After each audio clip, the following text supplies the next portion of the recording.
Hello.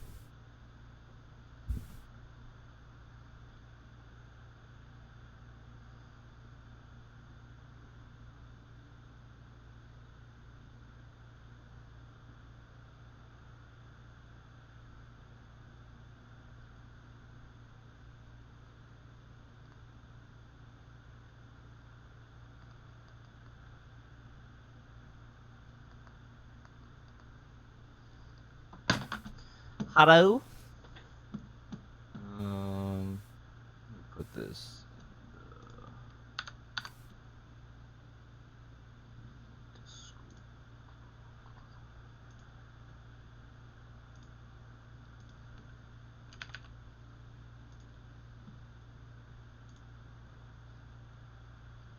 What up, Chaotic? Where's me? Profile.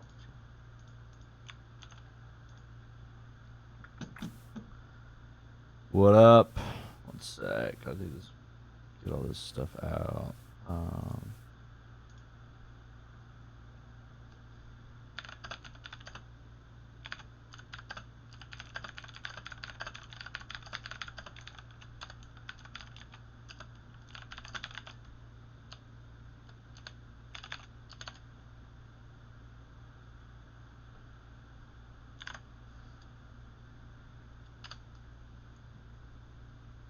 Nice. Raptorum, Hazardous, all the boys. Lime Bow? Is that right? What's up, dude? Switch back to. There we go. Nice. Let a few people trickle in.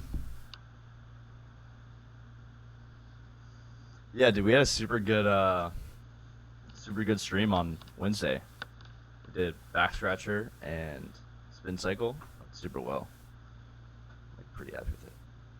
Yeah, his that blue one, the Honda, yeah. Wait.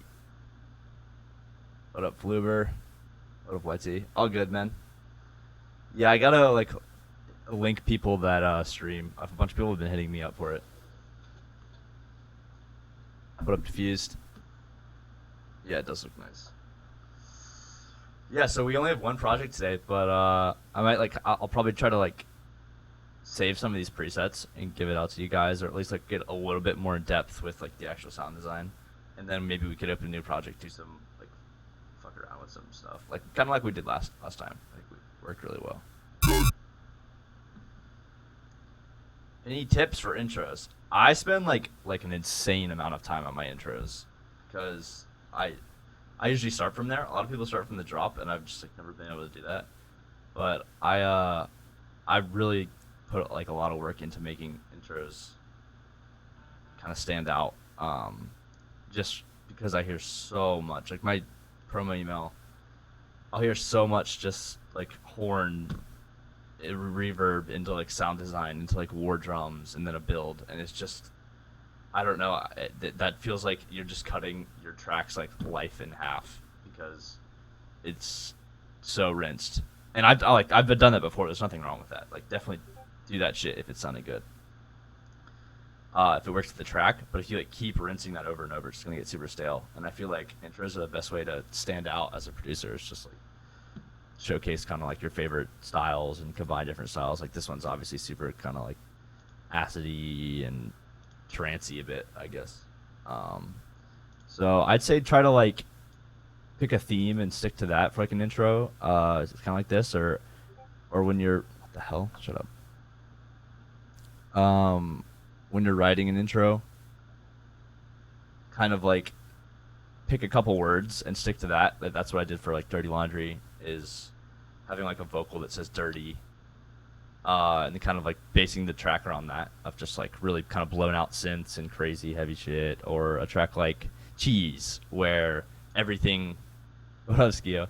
Everything is like, I think I said this before. Not many people know, but like Cheese is kind of the cheesiest parts of, I thought, like EDM at the time, where it was like double build-ups, a super hype pre-drop that had nothing to do with like the track, just like out of nowhere, rave chords, like rave stabs. What else? like the pitched up vocals in the beginning, and a fake out second drop. It was like a bunch of like the tropes at the time that were like super popular, and I kind of combined them all in one, and that was like it was super fun because I had like an idea for the whole track. Even if it wasn't super obvious, it made writing it a lot more fun and easy. Any tips to make the track more glued and full, like background elements? Yeah, 100%. Like even like right here, you can see a lot of times I'll everything is cheese. Yeah, drop the cheese emotes in the chat if you're a sub. Run that. Making a track more glued. Yeah, so like a lot of times I'll have these intro kind of like ambiances, and they're just sort of like, yo, let's go. 0 day with the sub. Now you can drop the cheese. Thank you, bro. Thank you, dude. So yeah, so like a lot of just like this stuff's just like root note ambiances with like some noise kind of filtered in or some like Foley stuff. And those will kind of help sit in the background, and they kind of help the track feel a little bit more glued. It honestly helps like writing the track too with ambiance in the background because it actually feels like it's in a space rather than just like a super dry.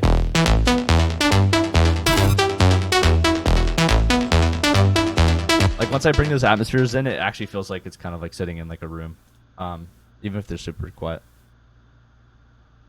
The cheese. Beautiful.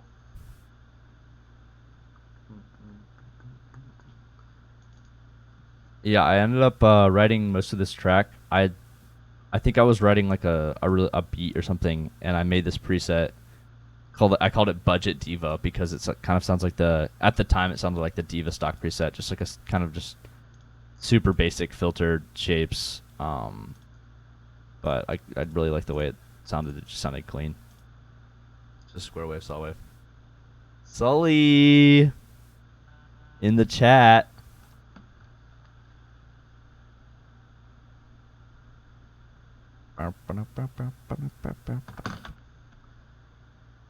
Why are you called Effin?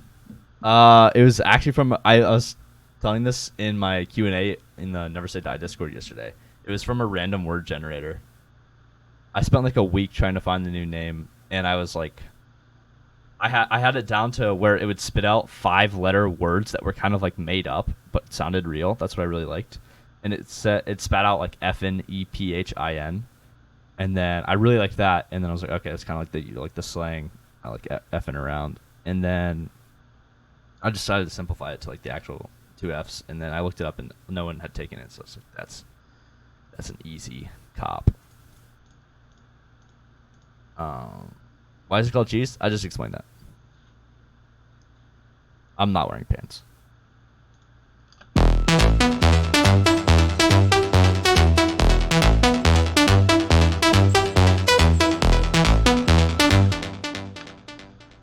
Super basic, kind of like syncopated ARP. Because cheesy, yeah, exactly. Just kind of like covers like 2 octaves.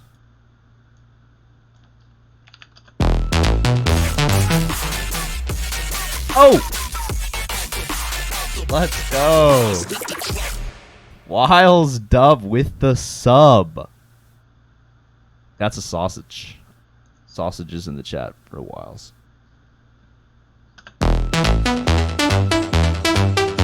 So yeah, I'll probably give this patch to you guys if you want it. It's super basic, but it's like super effective.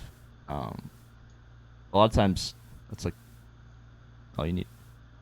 Basic patches. So little light reverb. This one's I just used to automate, sort of like turnarounds. I'm pretty sure. Yeah, just like kind of like reverb swells at the end and.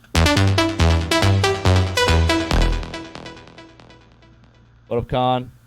Super nice. Yeah, I like this patch a lot, and I actually sort of duplicated it for the base layer, and probably tweaked. It's literally the same exact patch for this like. It's just down an octave, and I guess I actually maxed out the voices. So I like having like a kind of a wider sub. Usually you do the opposite. You have like a kind of like a more narrow sub and a wider top end, but I like doing the opposite of this one. Relax, Hazard.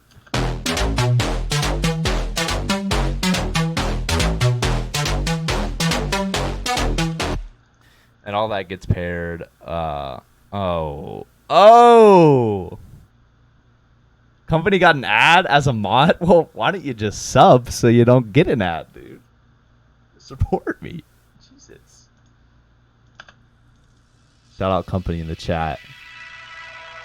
He's probably in his new car right now just whipping around LA.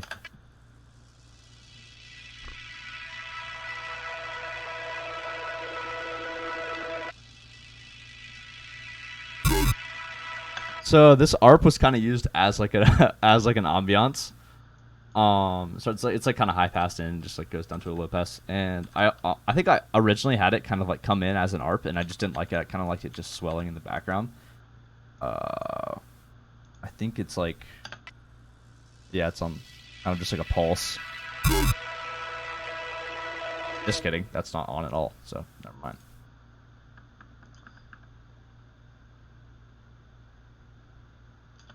Gross. But yeah, so I turned the rate to free instead of sync, so it'll just, you can like automate the actual rate.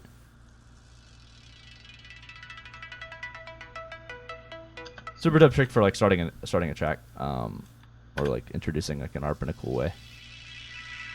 But I just kind of have it swirl around.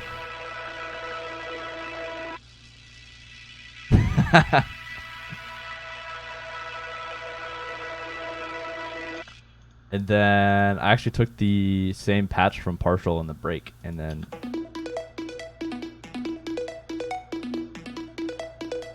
kind of sounds like shit on its own.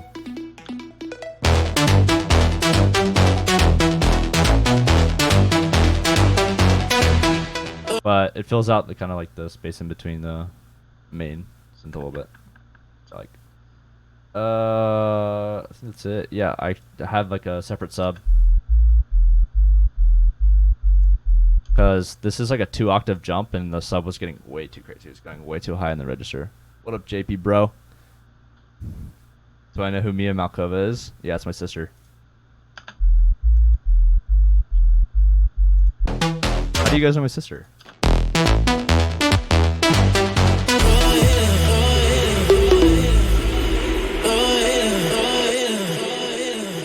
Then you have the ye old...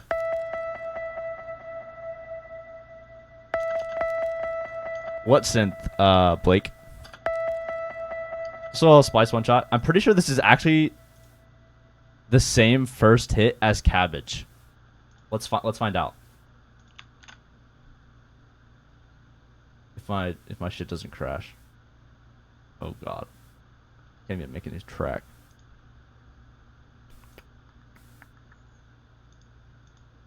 Hello? Music. Cabbage.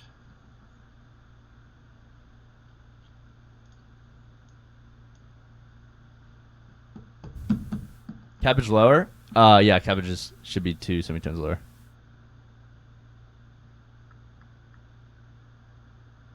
You guys are gross. Love T11.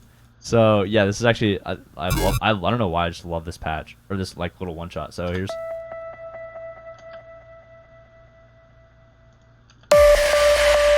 Never mind, I lied. Sick.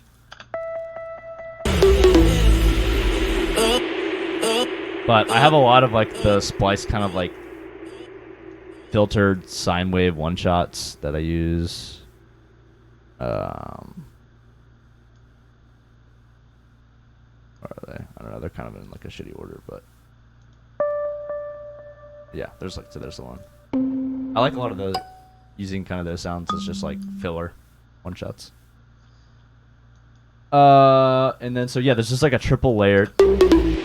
That's obviously the main. Same thing. Yeah, it's from like a Splice one shot. And I'm pretty sure that's just like a sample. I'm pretty sure that's the old M1 or K1 organ or whatever. How do you organize your Splice sounds? Yeah, I actually do that way differently than. So Splice, like I think they have their own organized thing, but Whenever I download a sample from Splice, I just open the folder and drag the actual sample into my own folder. So I just like make my own breaks, fills, kicks. Dude, it's so worth it. It is so worth it. Obviously, if you download a whole pack, just like drag that into your Ableton or like your folder. But if you're just downloading like 3 or 4 one-shots from a pack, and you don't want to go through all the disgusting like folder tree stuff, I just like reorganize it so I have all my kicks just like, and then all my snares and shit. But yeah, and I fattened this boy up. So let's see, it's got overdrive, saturator, OTT, like the basic stuff, and I think it's got I got a really heavy reverb, 8 seconds, 100%, and it's sidechained to itself, so it's super dry, and then the reverb kicks in. You know how much like more reverb it is when the sidechain's off? Kind of just like ducks in after the main like dry hit. And then I layer like the bass tone. Really like the sound too. Same process.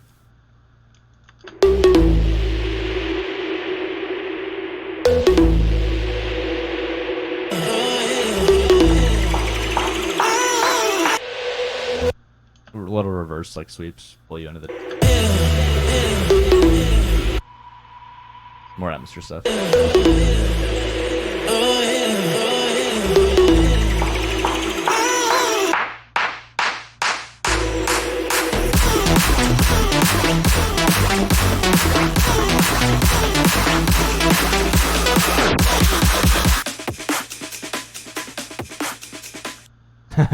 It's like 2 little filter breaks into this.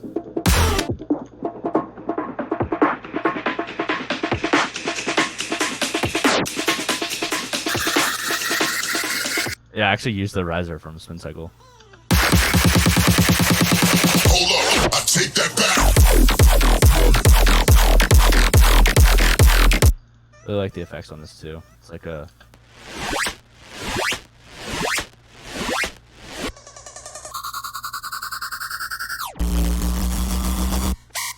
there's a lot of effects layered. Yeah, yeah, super has this. What up, Plaza? And then, yeah, kind of introduce the like kind of made drop. Here's the patch for it.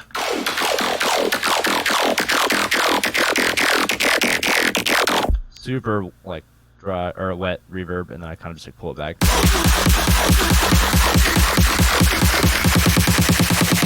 Hold up, I take that back.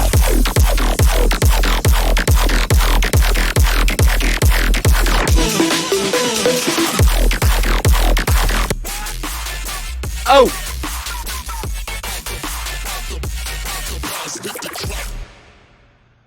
Who was that?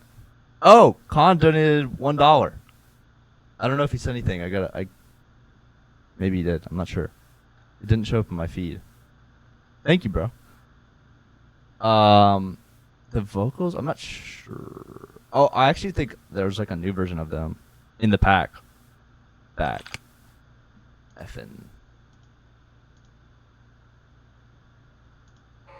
I take that back. Maybe that's not it. Some secret sauce in there though. How do you make your build so big? Oh, my bad, Con. Yeah, I don't know where that's going. It's not showing up in my feed. My builds, I use like a lot of effects. It just like kind of, yeah, you can see like there's a lot of effects here. There's even more down here, like risers. Here's the Dirty Laundry riser, Cabbage riser. Like I'm just layering like a ton of stuff, breaks, big riser stuff, and then obviously just a kick pattern getting faster. I end up high passing like the kick, so, and I guess the claps down here, so everything in the snare gets like filtered out,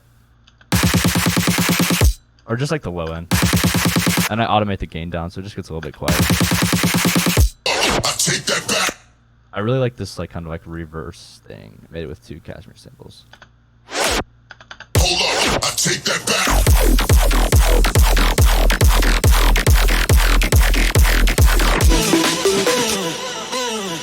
No, I don't, Con.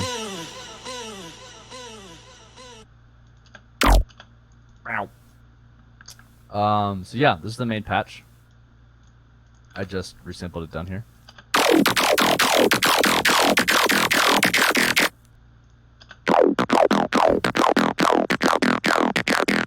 Bow, bow. Super beefed up. Disperser helps a lot, and then it's just like distortion, a lot of BQing. And I just resampled it just so I could see it, and also chop some sections out. There was like a teeny little, there's a teeny little like click at the end that I had to get out. So yeah, super. This is clean too, just like literally a resample of it. What else is in the drop? That's like, you can barely hear that. Actually, you can't really hear it at all. It's like kind of just like being compressed down. There's like a big laser on the track. That's over every kick. You can't hear it either just because the main patch is so loud. You automate the speaker off for all your build elements when the drop hits? If it needs it. If there's a tail, then maybe. Only if there's like a tail in the way. Dude, I think my feed crashed. Someone just subbed. I didn't get anything from. I didn't hear the audio. How do I relaunch that? I might have to relaunch whatever it's called. What's it called? Streamlabs OBS or whatever.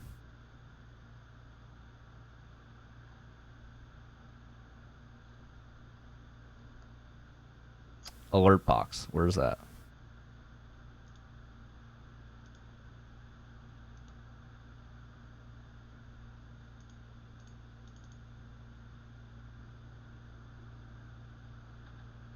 What the hell? I'm gonna test a sub. That's weird. My girlfriend subbed. It didn't play anything. Thanks, Holly. I'm gonna test it. Ah! Holy shit! Holy Jesus! Whatever. We're all good. Who made the EP art? Oh, this guy does all of my art. He goes by AM 2.0. Look him up on Instagram. Actually, I'll link him in the chat because you guys should follow him. He's insane. He's done all of my artwork.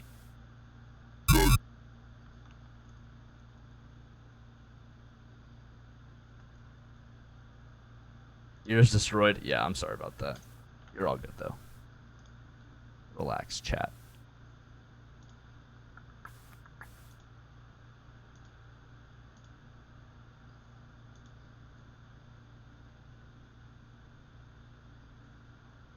I can't even see where I just linked my own art. Hold up, let me just link it again. So I can show it on. There we go.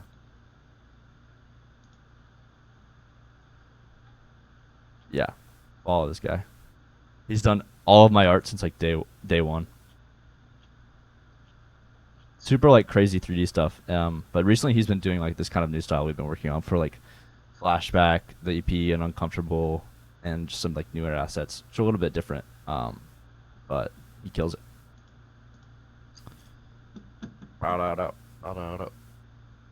Yeah, it is. It's crazy weird.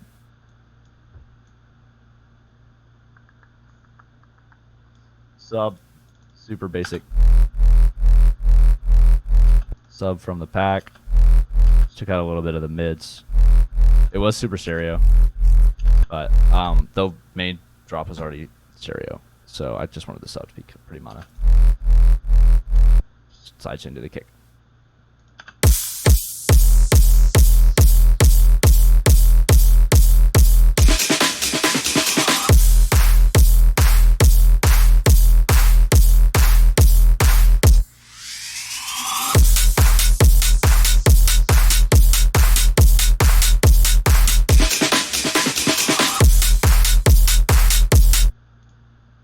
Nice. Will you make sound design tutorials on YouTube? I've kind of done a bunch on Twitch already. All the subscribers can see like my VODs, and VODs do delete though. And if you just message me, and if you're subscribed, I'll send you every stream I've ever done. It's in like a Dropbox folder. Yep. So here's the side chain. There's like definitely some tension stuff playing behind the drop.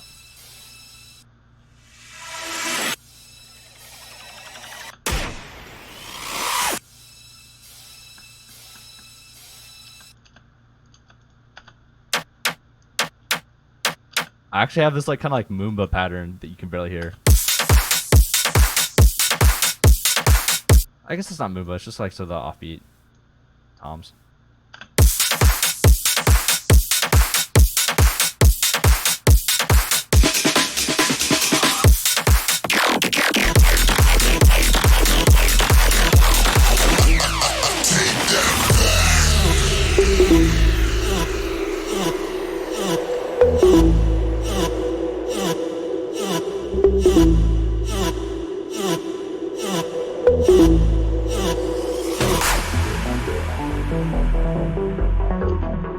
I'd like to start streaming more, Amber. It's just like a matter of making sure I have good stuff so you guys don't get bored, you know? And I'm also, I have to like stay ahead of my own tracks, like getting my own stuff done. And then, yeah, I'm definitely down to stream. Like, a lot of like my tutoring sessions takes a lot of time, and then my own production, but it's super fun. I love jumping on here and talking with you guys. Yeah, so then introduce a third.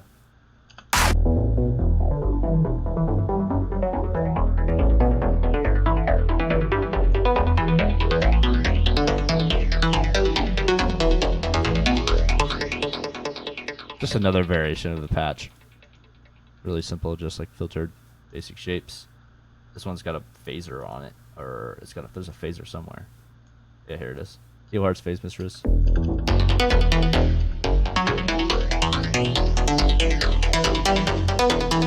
Well, don't say that, Amber. What the hell? How do I subscribe so I can see the older stuff? Do I have that command? I don't even have a command. You could subscribe for free if you have Twitch Prime and you link your Amazon Prime account. Otherwise, there should be a button at like the top that just says subscribe or something like that.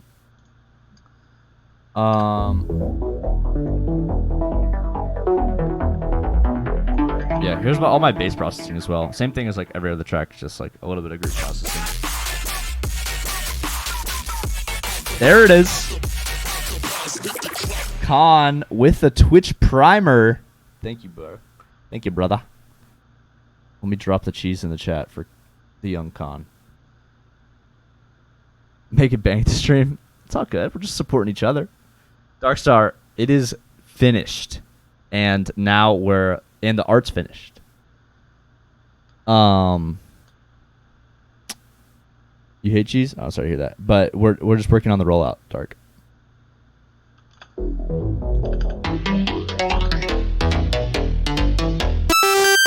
Ow, sorry. That's not on. Jesus.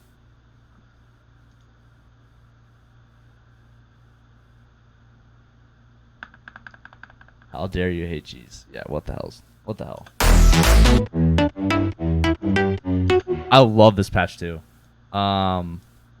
These are all just like different variations of saw waves with filtering, but this one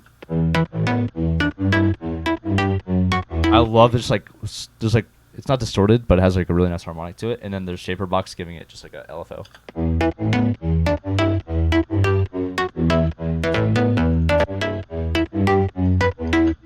If you guys want some of these like super basic presets, like give them to you. A little alarm.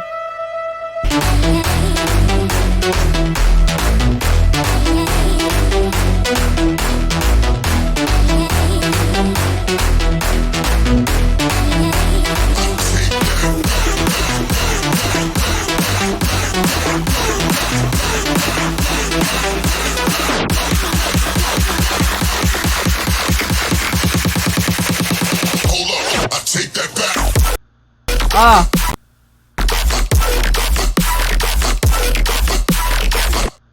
So this is it's the same patch I used in, or a variation of the patch I used from the Abstract remix and the Zomboid Must Die remix that I did with Company. The second drop. It's kind of like a variation on that patch. Super like high pitched, just kind of like screamer one shots. I actually need to freeze this because it's destroying my CPU.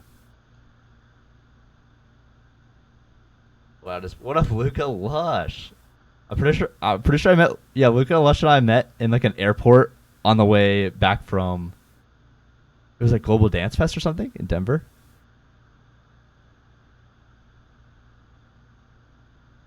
That was like my first time I'd ever been up on stage for like a festival. Peekaboo brought me out. What's your favorite song you made so far? I'm not sure. I like Rewind. I like this song a lot. Yeah, we were wrecked on that one. That was not good. I was like riding on Al Ross's shoulders the whole night or something stupid. Favorite song I made? I don't know. I like Cheese a lot. I like the song a lot. How many tunes you normally finish in a month? Sometimes it could be like 4.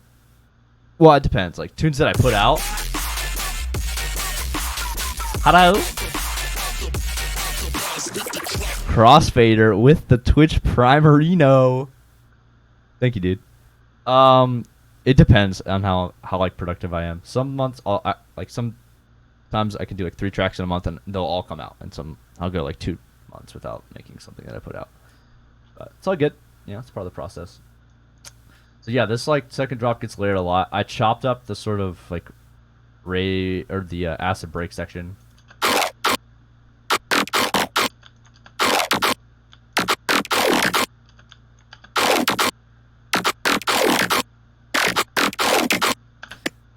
And then there's this sort of like clicky stuff.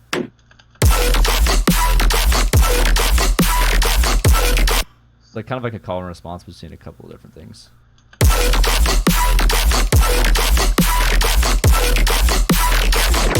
This one I like a lot. It's like it like whips into the snare.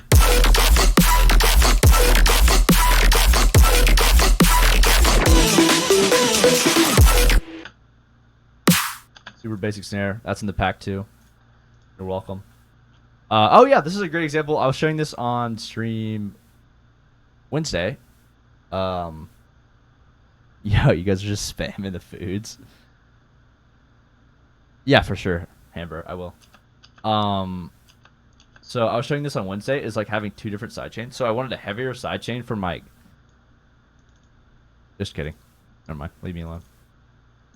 I actually turned it off. You can see I tried it and then went back.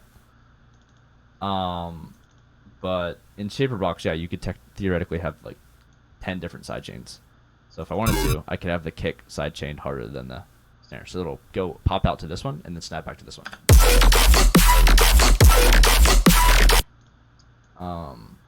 That's like a super fun trick if you like want to mess around with sidechain curves. Get nerdy with that. But I ended up using just the same one. I think I tried like the other one. Do you put your ambience on the sides or just like background effects? Yeah, 100%. Anything that's like not integral to the song, like a lot of ambiance stuff, you can like so this stuff Haas effect super wide. This isn't just like an alarm. That's more in the center, but a lot of like the other ambiance stuff in the track is super wide. So this one's panning left or right. And then this one's Haas effect as well. Super wide. How do you get the pack? Not out yet. Let's go. We're cranking them. Fright Night Music with the Twitch Prime. Thank you, dude. I appreciate it. Yeah, once again, if you sub, you can see the old VODs. I think there's only like 2 up right now because Twitch deletes them. But if you want to see all the streams I've done, just message me on Twitch or Twitter and be like, yo, I just subbed. And I'll send you a Dropbox link that has all the streams and some one shots. Let me show you guys the folder. Here it is. Dropbox. Here it is. Effin Twitch content. So yeah, this is the stream from the other day. Spin cycle and back scratcher we broke down. Then there's some old stuff that's got like some glitches in it when I did some like glitch design.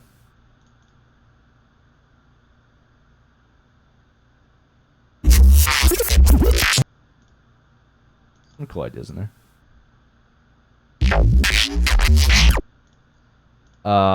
And yeah, and there's like the old dirty laundry stream, old partial breakdown stream. These are from like 2 years ago. This is when we made snares on stream. You guys get some snare action. Oh. But anyways, yeah, we're almost done here. There's like a couple more things I wanted to show.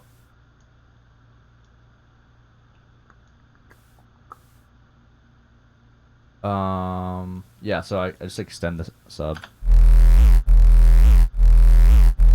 It's like, oh, stays one note and then whips up at the end for just kind of like this like whippy kind of feeling. I hope that sounds good on the system. I don't know yet. Did I turn the sidechain off? Now we're good.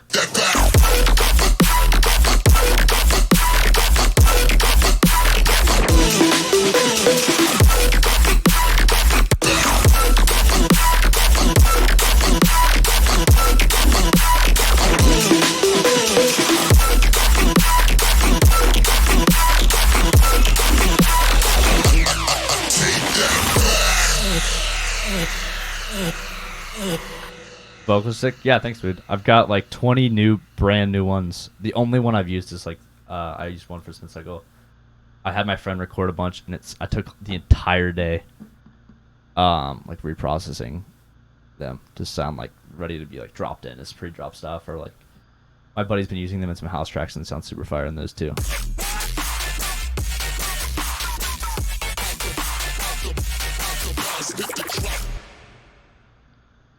Hello, it's Spritz with the tier 1. Thanks, dude. Did you record your vocal sample pack? Yes, not mine, but I hired 2 people. One of my good buddies and this other guy who I've worked with before. And they just kind of, I had them like, I wrote down a bunch of phrases and had them just like record a bunch. And then I spent the whole day like processing them.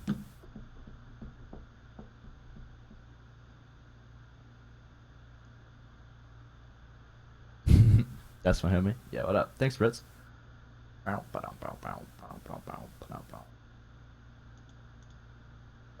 else can I show for this track? So I ended up doing some exciting on all the synth buses that get routed to the sidechain, just like your typical stuff. Delayed vocal effect at the end of the first drop.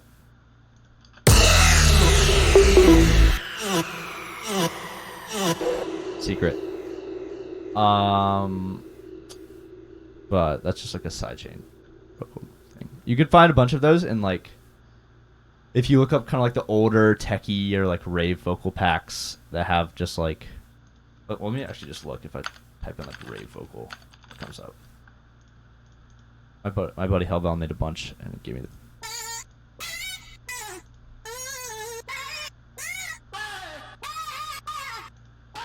Yeah, I love it. Oh yeah, wait. That's the that's in either spin cycle or beef.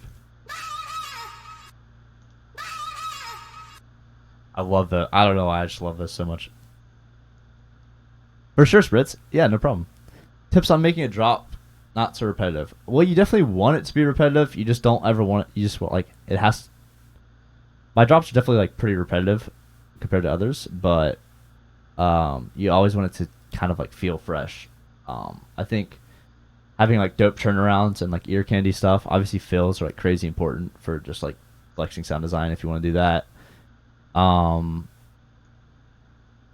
Energy with just like effects, phrasing. So if you do like an A B A C, I do that a lot. Like make sure you have good call and response. Yeah, nail the call and exactly, Darkstar. Nail the call and response. And then also like introduce almost all my drops in like the second 8 bars. I'll introduce just like more percussion. So in this, there's like the And then in the second 8 bars, the off hat comes in.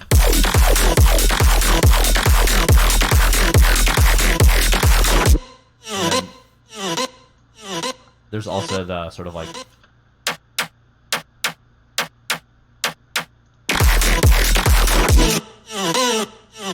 and then so in the second 8 bars of this like trap section, yeah, I actually have these come in again, but yeah, the same pattern. You can barely hear them. So much going on. Do I introduce anything else? Oh no, I switched up like the main synth, so it goes from it's like pretty similar. Just like a little bit more bite to it on the second part. And then the vocals come in there. There's a cool like bandpass erosion thing there.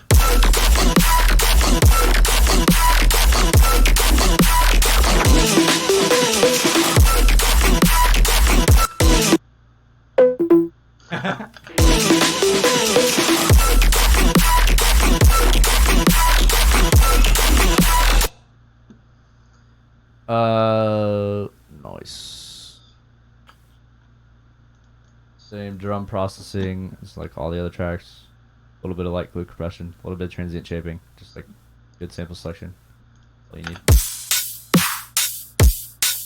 What these effects do is basically just make the drums louder. So here's before.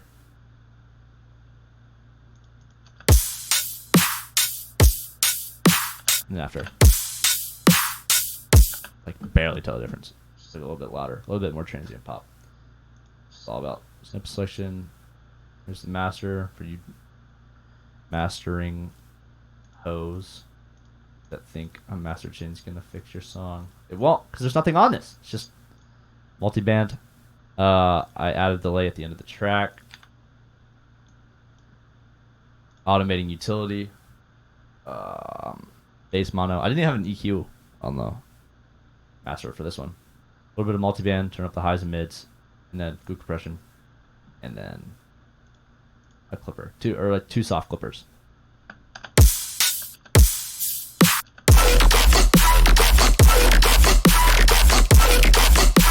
And it's loud. The way your whole track is set up to be is so appealing to the eye. I would like the grouping. Yeah, it's all right. I don't like the colors. When do you tend to use transient shapers? Large groups. Just like anytime I want the drums to smack a little bit harder usually. Or I've used it on synths before. I use it in this track on this arc. This arc. Where is it? It's it's in here. Yeah, so actually no, I just used the drum bus to add distortion. Never mind. I didn't actually use the transient shape. It can be transient shaping can be really dope on plucks and synths to make them pop out.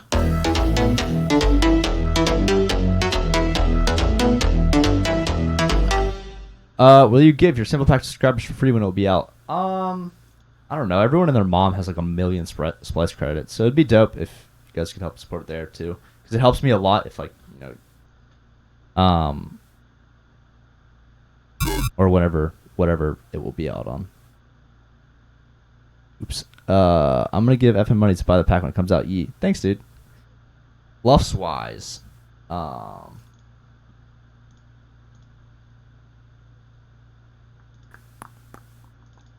let's find out.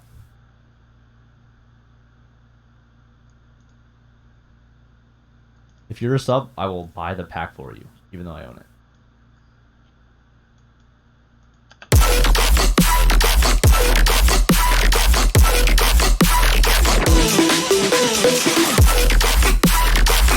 It's like -3 on the bass drop section.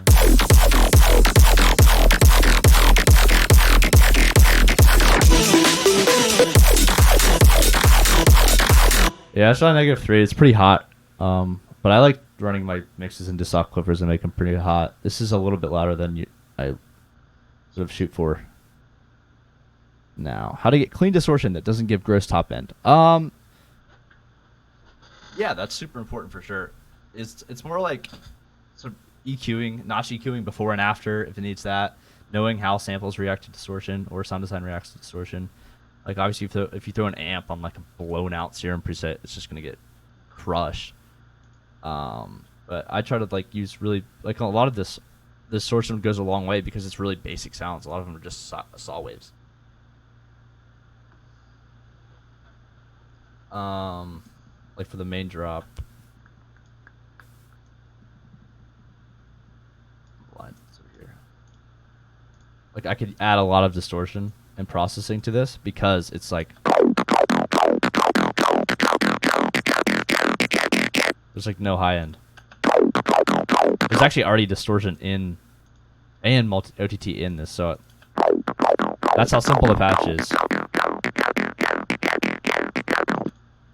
And then it's a little bit of beef in serum post, but look at this thing.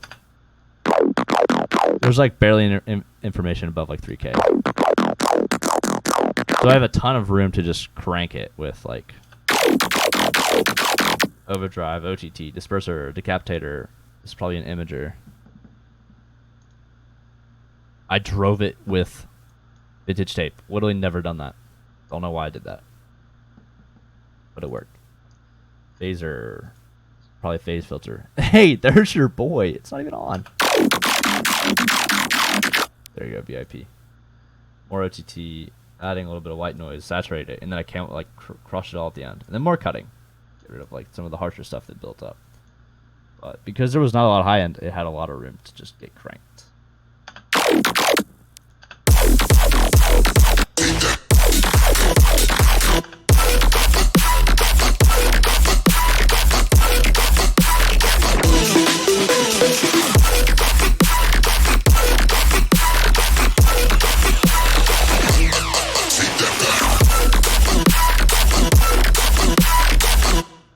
There it is. Boys and grills. I don't think there's anything else crazy in here we haven't gone over. Which one of these should I save and maybe like give out for you guys? Those are both taupe. Or do you guys want like this one?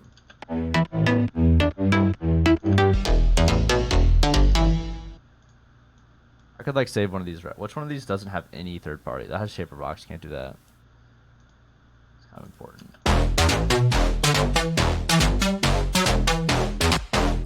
Don't even need the Pro R on this. I could just like save these.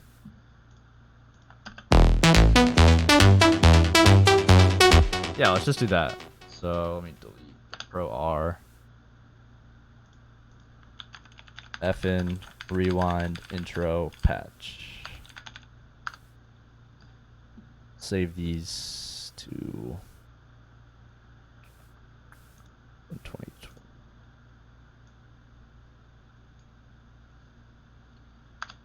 And then you guys can have this one too.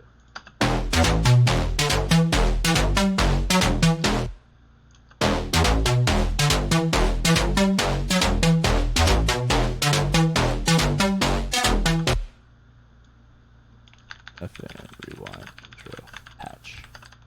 2. Thank God he's able to. Oh yeah, true. Rip.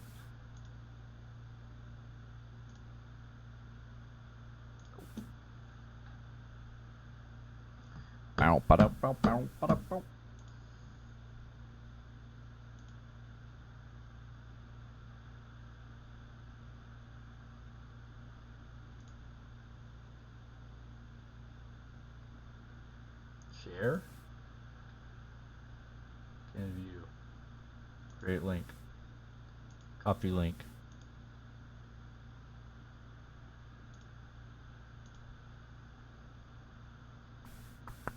I felt sick. I really want to use FL. Just mess around with it for a while.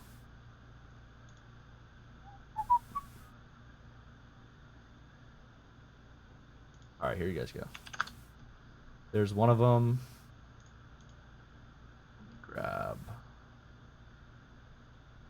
Hello. B2. Copy link. 0.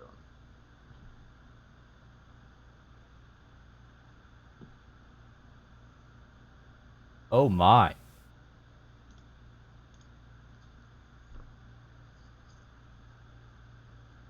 I've been making music, I think, for around 7 years.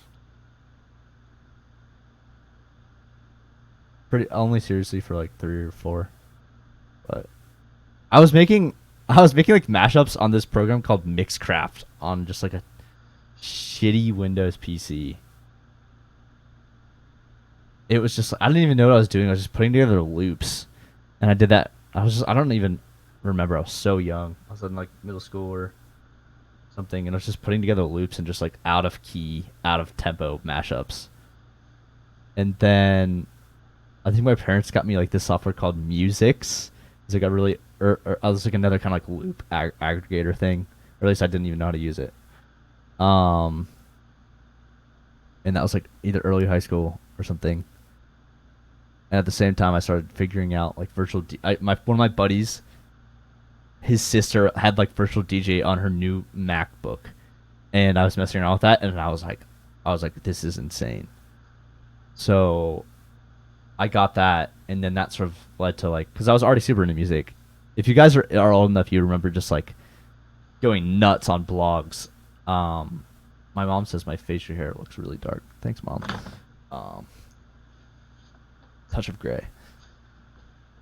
Remember like Camelback Music and the Collection and GMAD and Dubstep.net and what are the other ones? I think those are the ones I went to the most. Um, and I was like finding music on that, and so I was like getting into teaching at the same time, and then that obviously led to like wanting to learn how to produce it because I was like obsessed like progressive house. So I think I like got Ableton with my buddy, and we were like messing around with that and just like making the worst music ever. I was making like Moomaton and just like the worst trap you could imagine. It was like early trap days. And I did that for like 3 or 4 years, and then started taking it really, really seriously. Imagine getting on NST people knowing that you use GarageBand. That'd be sick. GarageBand's crazy. Wasn't there a track on Kendrick Lamar's album that was made on GarageBand? Doesn't matter what software you use. Right now I'm 24. Yeah, I used to throw these raves in high school. It was the weirdest thing ever. Would like rent a venue. It was so hard to find venues because we always get kicked out. They would always like I think a band from like the city of Bedford in Virginia from throwing like live events. They had a bunch of police show up and they're like, "What the hell's going on here? This devil's music."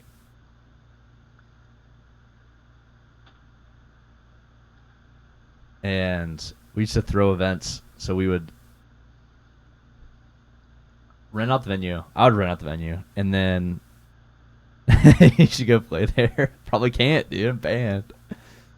Uh, I would make tickets online. You'd buy like 100 wristbands for like $60, and they would say they'd like be the theme of the dance. We did like highlighter dance, just like basic high school shit. I'm kidding, Con. I wasn't even playing dubstep back then. I was playing like hip hop and just like mashups. Mashups were super in. Um, the biggest one of the year was just called The Rave. There's a video. Oh my god! If anyone ever found that, I would I would cry. Holy. Um, it's me DJing with like a backwards hat on in high school, and it was like I DJ for 3 hours, and there were like 450 kids, and it just got shut down by the end. Like there's I think there's like 6 cop cars that just pulled up, and it was legal. We hired like off security officers, but the kids were just it was just like a bunch of wasted high school kids like grinding, and I was just playing music for them, and they were all paying like $10 or $15. And it was like the big event because I'm from just like I'm from a city. It was like a really small city, and there was like nothing going on. So that was like the big thing we would do every month or every other month. One time, Yeah, some girl set like the record for highest blood alcohol content in Virginia. She had to go to the hospital, and she was like 20 minutes away from dying. It was just like the biggest shit show. Kids would just sneak in booze and just get super wasted and end up going to the hospital. It was not. It was like awesome, but it was just like really trashy. It's not. It wasn't in Bedford. It was in. So yeah, the venue at one time was in Bedford, and then there's like. I'm not showing that video. Yeah, that shit happens. Yeah, exactly. It happens at every high school. It's just people get super wasted. But, I'm from a town called Lynchburg, Virginia, and that was like the thing to do. Where was the rave at? It was in Bedford. That was the one I'm never allowed back. We actually did it all legally though. Like it wasn't like a warehouse thing where we just like hook up to the power. We like actually pay the people and like hire off duty officers but it was always turned into a shit show. A lot of them got shut down. One of them we did in a bank. It was like the 7th floor of the bank. It was looking over the entire city. It was insane. I had like lasers and shit coming out of like the windows. I'm never allowed back. I mean, they probably don't remember, but yeah, we ended up getting handed like a I don't even know what it's called, like a citation maybe, and it was just like they just like banned us from the venue and banned us from throwing events in that town. What did you go by back then?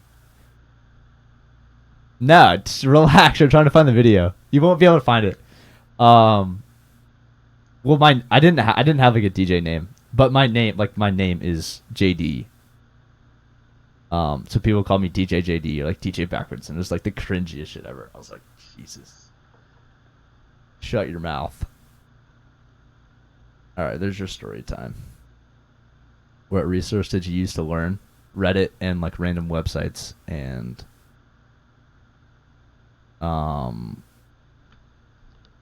just like trying stuff out.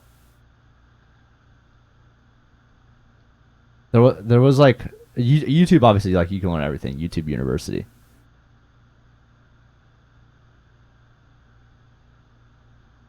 Yeah, bet you haven't heard that one. They're like DJ backwards or DJ JD. I probably chose the worst career for my name. What up, Dimus? Jiggly Dong. Yeah, that's what JD stands for. My name is Jiggly Dong. Imagine being in class and they're like, you're the teacher, you're just like, Jiggly Dong? Here. And then like 3rd grade, here. I'm here.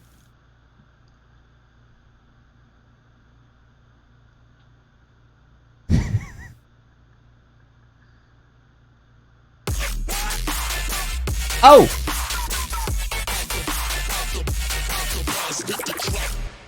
Scambo with the Primerino.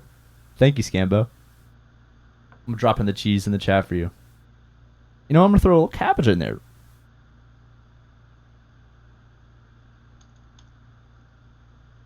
I feel like half the YouTube tutorial people don't even know what they're doing. Yeah, that's the same with like every single like resource. It's like half the people actually have no idea what they're talking about. But it's more like hearing their opinion or hearing different ways to do things, and then you try them out and find which ways actually work for you. It's like if you read like any like Reddit thread on mastering, you're just going to get worse as a producer. I need a dirty clothes emote. True. I need like a sock. Someone make that for me. Thanks, Gambo. It's kind of like wading through the bullshit that like turns you into a better producer, though. Like not taking everything. Like take everything you read with like a grain of salt. I used to think so much stupid. Hello? What was that? Oh, okay, I can't, what does that say? What does that say? It says, show the video now. No! Absolutely not. Dioxide, the man himself. What up, dude? Thanks for everything yesterday. Yeah, I got it. Which one of your 1,000 projects is your favorite one? I like cheese a lot. Cabbage is obviously a special one. I think that's my biggest song, and it was super fun making it. I'll donate like $10 if you show it. I mean, you guys aren't gonna see it. I'll have to watch it like after this and make sure there's like nothing absolutely ridiculous in it. No, I'm not showing it. Stress plate sleeper pick. True. Yoy. What else? Flood. It's really fun.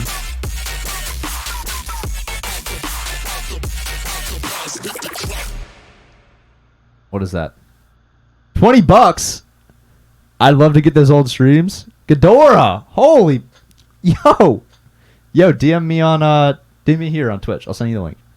Thank you, dude. Jesus. Look, you can show us 50 people. I'll stay between us. Yeah, right. Imagine paying him $100 just for a 2-hour set. What are you talking about?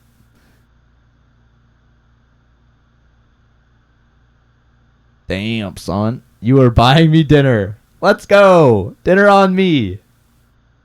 We're eating good tonight. Thank you, dude, for the donation. I got you. I've got like a Dropbox with all the streams on it, and I'm gonna upload this one as soon as it's done. What's the best ID you're holding on to right now? Can't show you. What would be the point? Then it wouldn't be an ID at all. When he DMs a video, send it to all of us.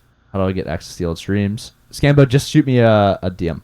So if you go to like the videos on my channel, they'll have the recent ones. It'll have the breakdown from Wednesday, Spin Cycle, and Back Scratcher.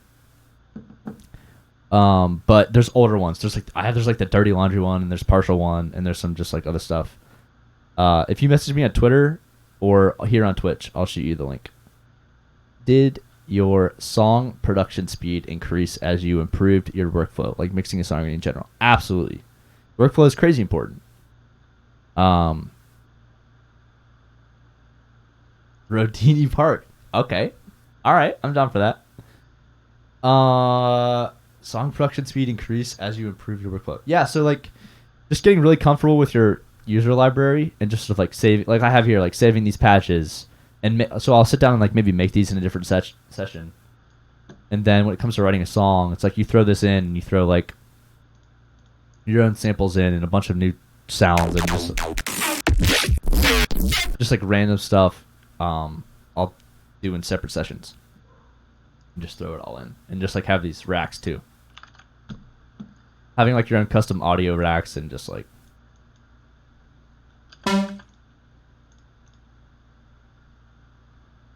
helps a lot.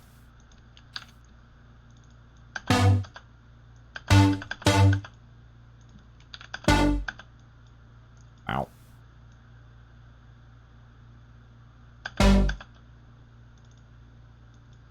Ow. Ow. Ow.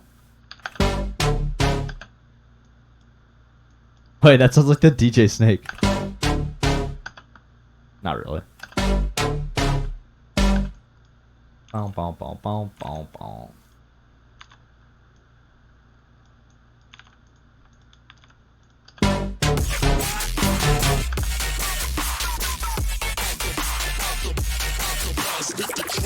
Ho diffused. Diffused. Thank you for the tier 1, bro. Appreciate it. How long did it... Who do I want to collab with the most? Timbaland. VA boys.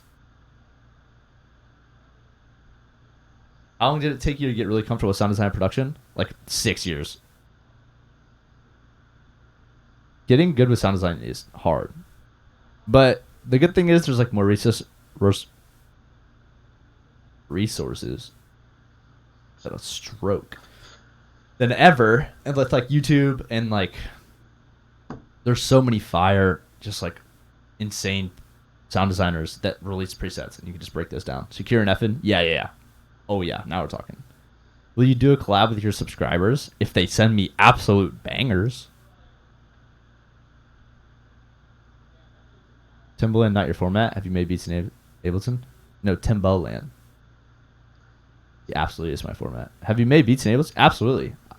I showed this on when I did my Q&A at Icon. I've done a bunch of beats for Keeping Up with the Kardashians and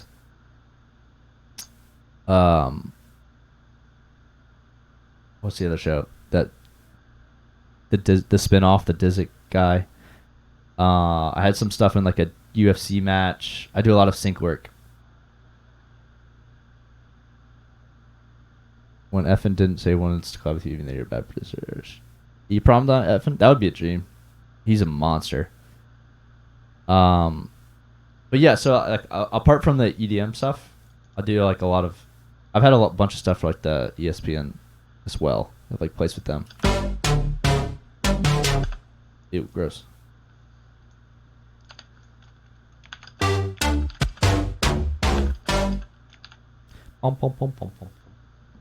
Actually, I can show you guys. Let me pull up. I can show you guys some of the stuff I did.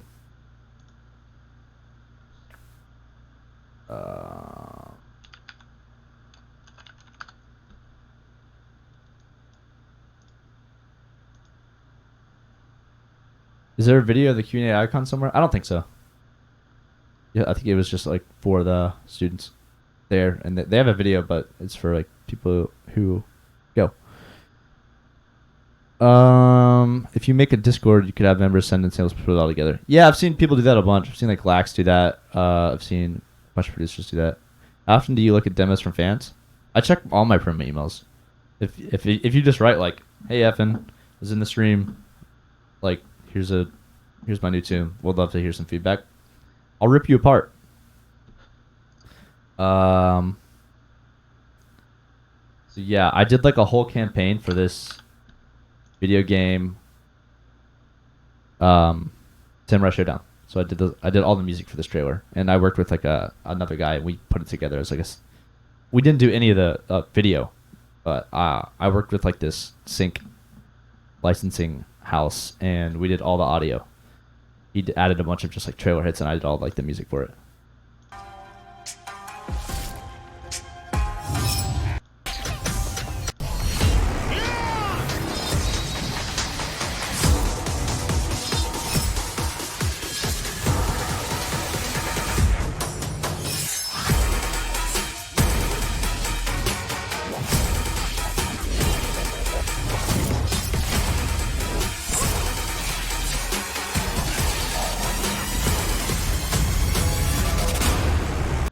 We ended up doing like 10 songs for them. It was so fun.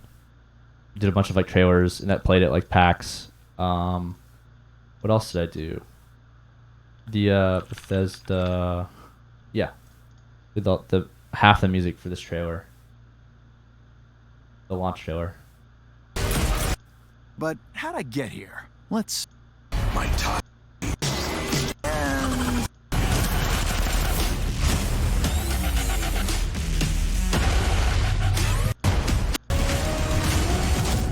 Impressive. You think you can catch?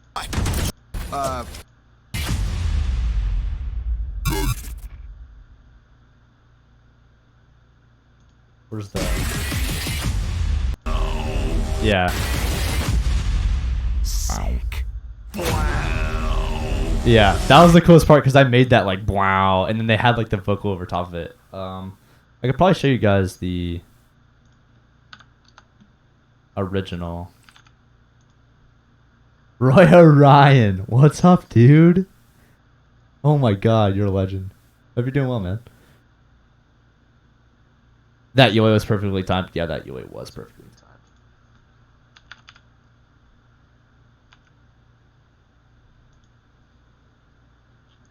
I could probably show. Yeah, this is fun. How do you even get into stuff like doing that? Honestly, I think my manager saw like a Facebook post of a buddy, and he was like, "Yo, looking for some new like producers. Need some help like with some it didn't really say much, but I kind of reached out, and the first thing we did was like that entire campaign for the trailers, knocked it out. Then we started doing like demos for like ESPN. Even with the Kardashians, I've had a few songs play in like that show. It's like a lot of stuff that like didn't sync or didn't end up placing, but that's like kind of the fun of it. It's like you get really fast turnarounds. There's the Samurai Showdown stuff. Where's the I think it was this one. Yeah. So there's like the demo I wrote for them.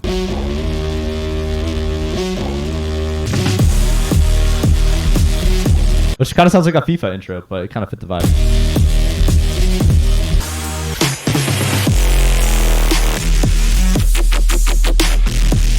And then we ended up chopping out like a bunch of stuff and doing a bunch of iterations on that, doing like a mid-tempo section. Dude, Roy, I remember that kid.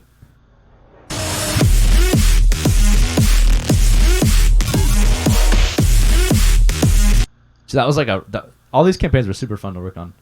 I did like half. If I'm not writing like the EDM stuff, I'll do some sync stuff. Why didn't PlayStation give you credits for the song trailer? It's like they probably credited. It's like not how it works. Don't worry, it's all figured out on like the back end. I'm definitely credited somewhere, but it's like probably the publishing house that gets credited, and then there's like if you look into it, you can find the composers. The Icon Days, yeah. All right, Blitzen, I'll check out tonight. Have you processed speech as well? What do you mean, Dimus? I don't know what that means. Bro, what up? What up, Facelift? Facelift, that's super familiar.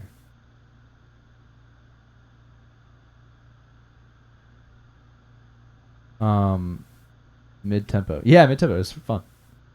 I mean, trailer speech or only music. I've only done music for trailers. Sometimes they'll give you like some audio to work in, just as like a base audio, just so you're not over top of it. That's like the most important thing, is that you're not like the music doesn't drown out the main audio, because it is like background music.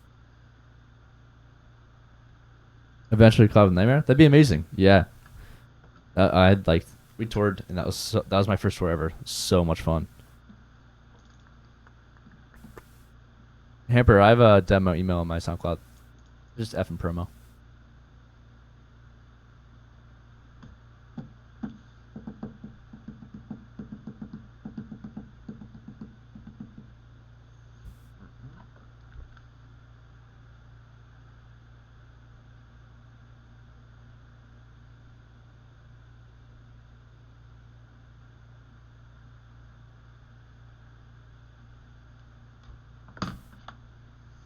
Will you collab with Dr. Ozzy? Dr. Ozzy? So, fun fact. Yeah, I'd love to. A fun fact, that was the first show I ever played was in Boots' house in Germany. And it was with Dr. Ozzy in Calcium. And so, like, I fly all the way out there, and I get out there and, like, meet up with them. And they're like, yo, what up, like, Effin? And I'm like, yeah, it's my first show. They're like, what the? Like, so those guys are, like, always homies for life, because they're, like, hyping me up. They're like, dude, you're going to kill it. And yeah, so that was the first show ever, and then we all flew to Switzerland the next day and played another show. It was like the craziest 2 days ever. Would you be down to give production lessons to people if they paid you? Yeah, I do that every week. I do production lessons. Just message me on Twitter and we'll figure something out. Let's do on the release front, man. Any upcoming fire? Yeah, I'm actually breaking down a bunch of projects from the EP I just put out. Yeah, Calcium's deaf in 1 year. How did you learn to DJ? I kind of explained it earlier. I DJ'd a lot in high school on just like, I had a Mix Track Pro, which if you know is like the most generic like $200 mixer, but it was perfect to learn on. It just like got me down the basics. And then I ended up buying like a Pioneer DDJ SX or something with Serato. And then I didn't stop DJing for a while just because I was working on music. Yeah, the Newmark Mix Track Pro. And then what was that after? Yeah, I didn't DJ for like 3 years. And then I started learning on CDJs. And we have a pair now in the house, so super comfortable with them.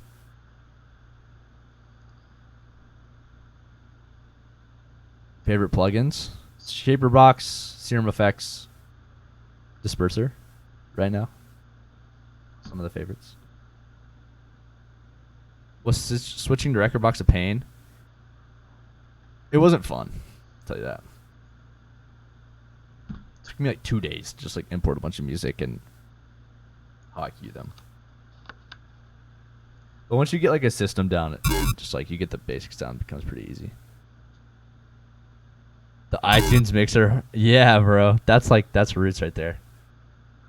What's the difference between Serum Effects and regular Serum? Oh, so Serum Effects is like a standalone. So like it's basically just this effects channel or this effects grouping process, but I can put it on anything. So if I have just like a one shot, you can drop. What the hell is that? Serum Effects is if you own Serum, you own Serum Effects. You can just download it from the website or however you bought Serum. And then so you can drop Serum Effects and you can just use their processing. So if I want to add like a reverb filter or a flange filter to this sound, I can.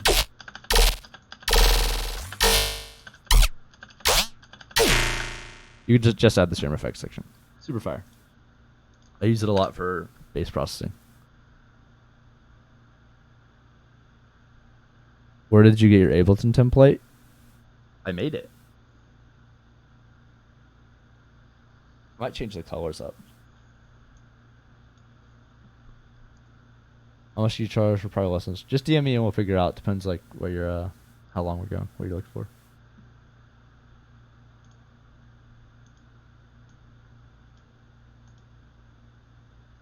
Did you first start out on Ableton? I kind of explained that earlier. I actually started out. I mean, yeah, pretty much. I had like been making music on like these old sequencers and stuff. I was like dragging together loops, but when I first started actually like composing music or producing, yeah, it was Ableton. I think I downloaded FL for like a week and I just couldn't figure it out because I was like 12.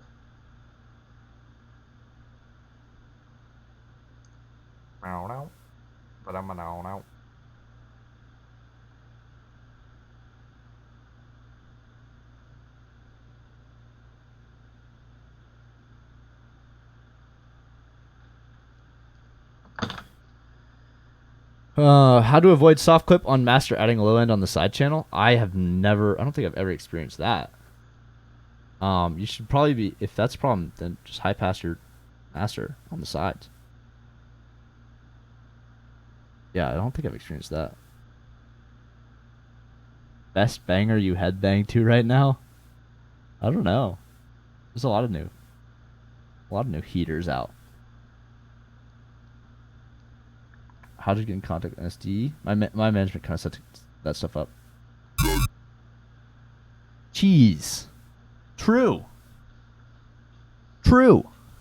How to lose at Valorant. God, I had to carry so hard yesterday.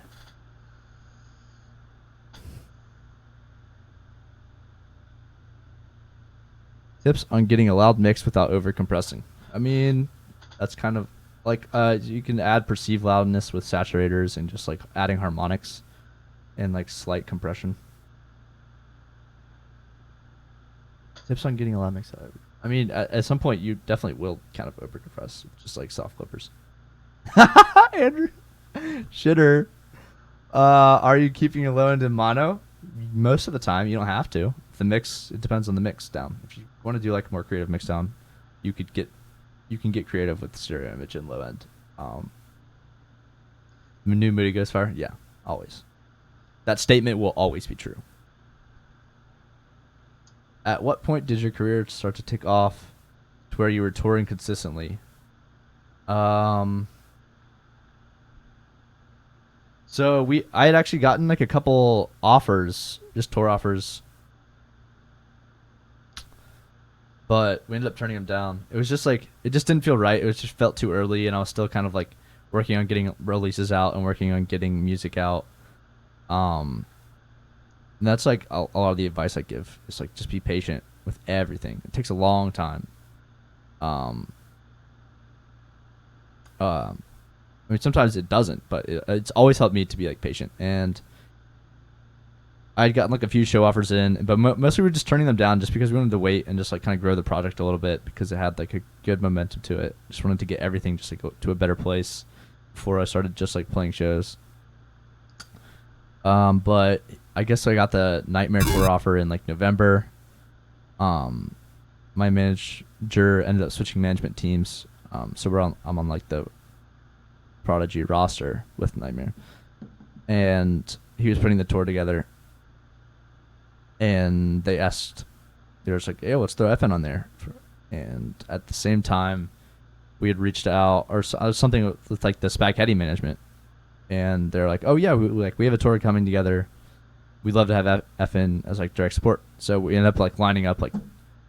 And then I was on a Moody Good tour as well, just for like a couple dates. So we ended up lining like 3 of those up in 1 week. And it was all because we were patient and just like kind of just like turned down a bunch of other offers that maybe like didn't make sense at the time.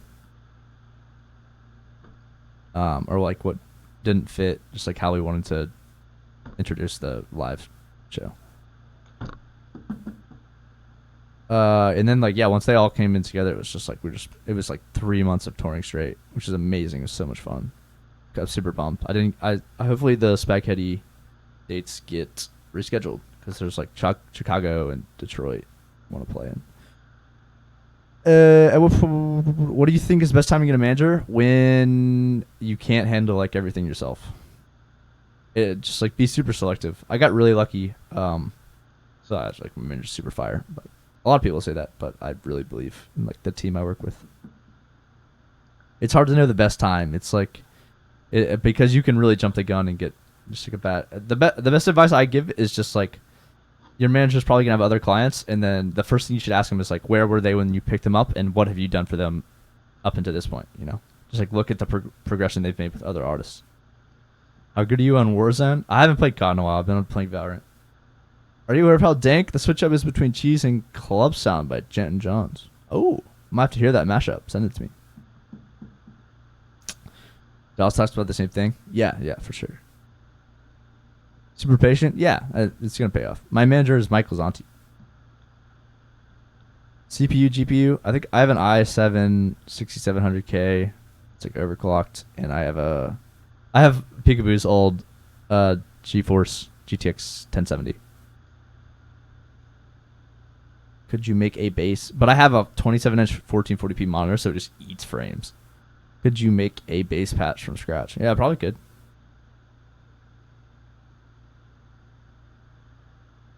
Also, never try to seek management. Try to let it come to you. Yeah, so yeah, that's definitely good advice as well. It's like when you're ready to have a manager, you'll probably have a few people who are hitting you up and being like, "Yo, like what's going on with the project?" And so you don't want to jump the gun. Mine actually happened super organically, which is the best way to have it. You want to have like references. So Tynan was staying at my house to play Brownies and Lemonade. I guess this was like 2018. And at that time, Valorant's trash. Just because you can't aim doesn't mean the game's bad. So he was staying at my house, and his manager, who's my manager now, Roy with the hose, thank you, bro. Came through to watch the show because Tynan lives in like Oklahoma, so he didn't get to catch many shows. So and then Tynan was kind of like pulled me aside. He's like, "Yo, like I know you've been like we've been buddies for a while." He's like, "I know you got a bunch of new tunes. Like I'm pretty hyped on your project. Mike's looking for a new artist. I'm gonna hype you up, just like." And he just kind of like ran me through it. So we were all sitting outside, and he was just like, "Yo, like this kid's like got some dope shit," and the manager's like, "Oh yeah, like I'd love to hear some." And we were just like kind of playing some off the phone. And he's like, vibing with it because I've been releasing like super consistently, and I had like all my own artwork, and I had like kind of a direction for the project. So it's like it makes his job easier if you've like already got like stuff in motion. So yeah, it just happened super organically. When you're mixing, do you just play tracks one by one, or you mash up? Half and half. I like making like my own edits. That's super fun. Just like make edits in Ableton with like acapellas or like combining like a couple tracks in one. like little unexpected switch ups that maybe you like couldn't do live, or couldn't do as easily live. I love deciding to watch Effin instead of doing my schoolwork, dude. Isn't it summer?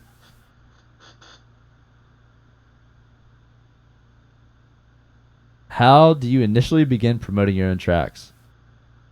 It's tough. It's super tough.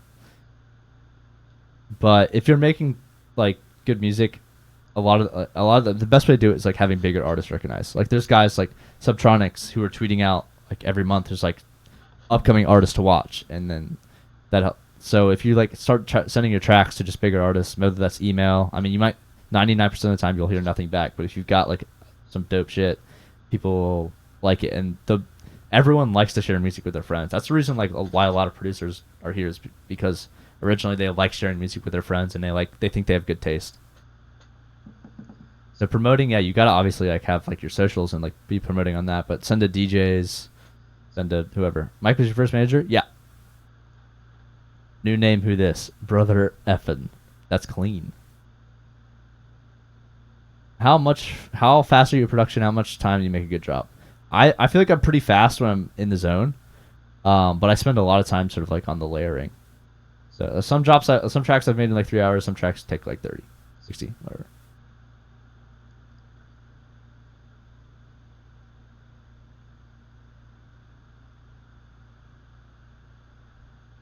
Yeah, my first release is on Disable.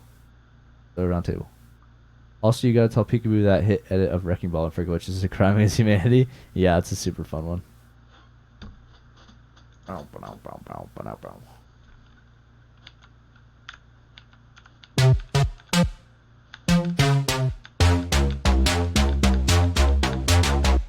Damn, my latency is heinous.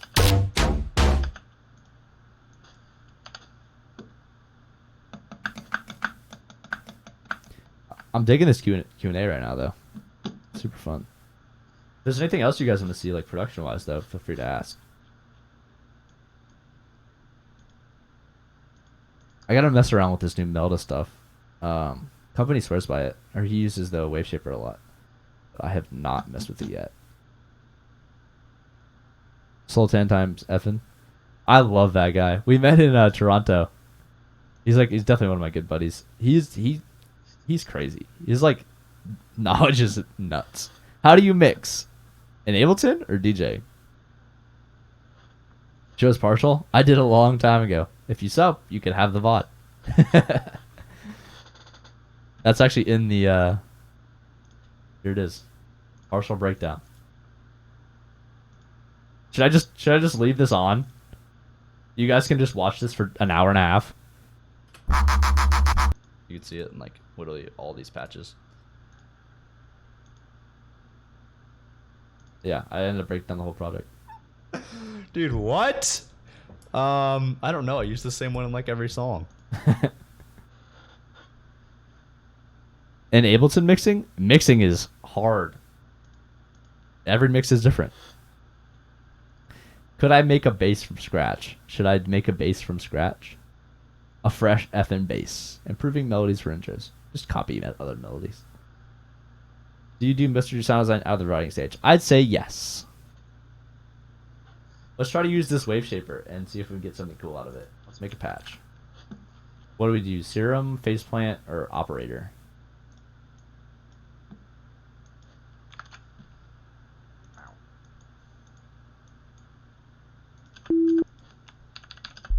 Make a kick from scratch?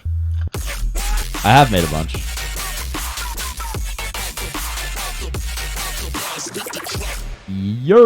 Yo, it's Mufasa coming in with the sub. Thank you, man. I appreciate the support. I want to mess around with this Wave Shaper. It's probably under distortion, yeah? Oh, they have saturator too. Let's try to get some like harmonics and movement on this first. A kick from scratch? I've already made a bunch. I actually have like I have a couple different racks for that. Effin kick. What did I call it? Kick design, maybe. It's in there's a project.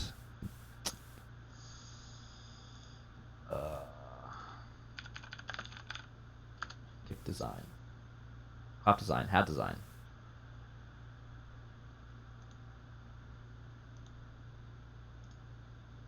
Effin kick figure 2020.2.3.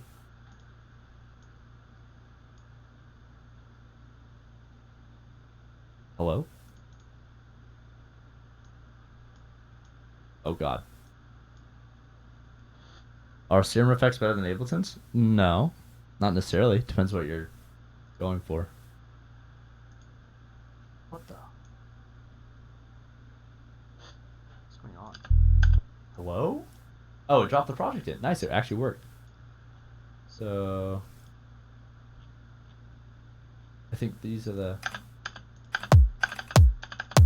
That seems like an old version. Oh, here we go. Finals. Yeah. There's a bunch of kicks I made with Serum. So started off super basic kick, and then resampled it, and then beefed it up a bunch. So yeah, all the kicks are from scratch. But kick design is boring as hell. Alright, Roy. Yeah, man, thanks for stopping by. Do you layer your snares with a kick? Not usually. Sometimes that sounds good, though.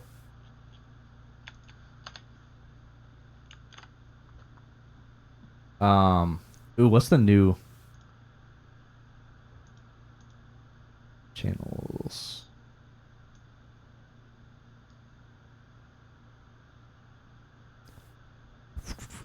What does the OTT do for a kick? Usually brings out the high end. These are the ones I spent a ton of time on.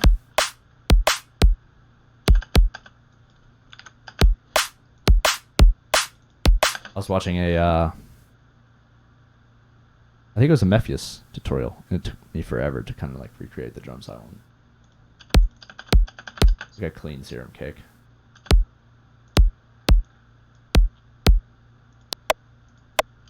Some claps layered with white noise. It's like making all those from Serum. Oh my god. It took me like 2 hours, and it was just, after that I was like, well, that was a waste of time. But now I know how to do it. Also, compression for a fat kick? Maybe.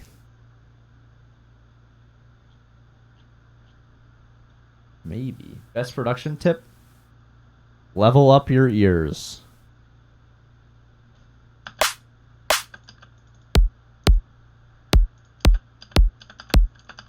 Definitely helps compressing your sounds. If you want them to be compressed, I don't know. There's no like right way to do it. It's more just like learning your plugins and knowing how to put them in the right order to make things sound better. How to get rid of writer's block? Make a different genre, or just like just do sound design. Mess around with that. You guys are distracting me. I'm trying to make a sound here.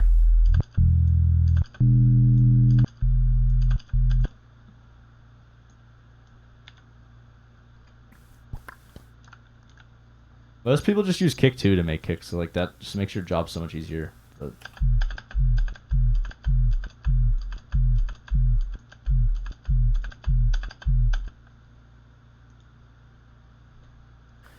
what helped you best to train your ears? Listening to a lot of other music and like just like analyzing it in my head, watching other producers' streams, kind of seeing what they did, and then just making a bunch of songs.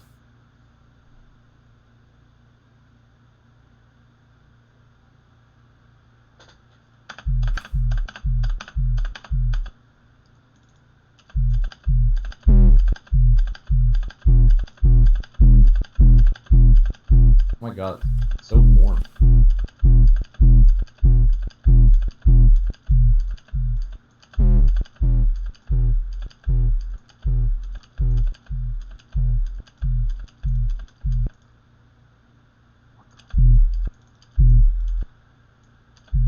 What do I do? Oh, those are remotes. Ooh, that's really nice.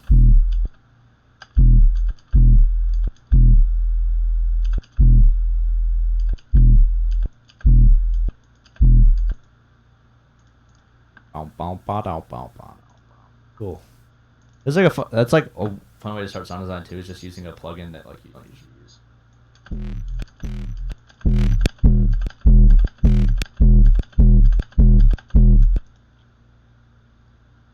Try sound disperser with some effects.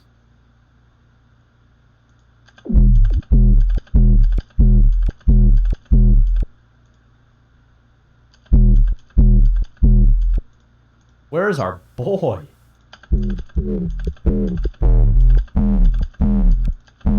I need like a phase 48 emote.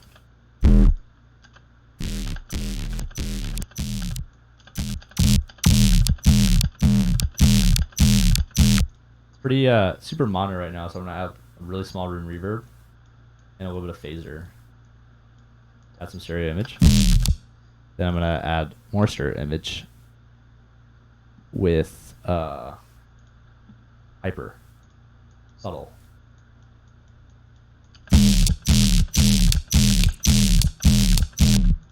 More phase 48.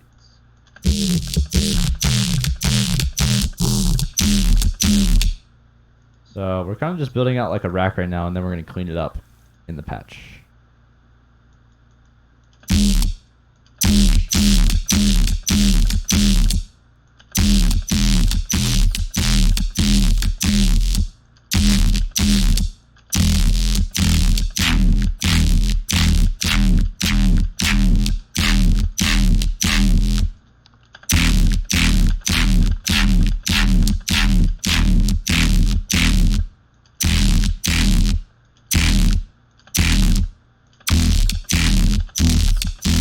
The saturator is cranking it too much. Ooh. Almost sounds like Dirty Laundry a little bit.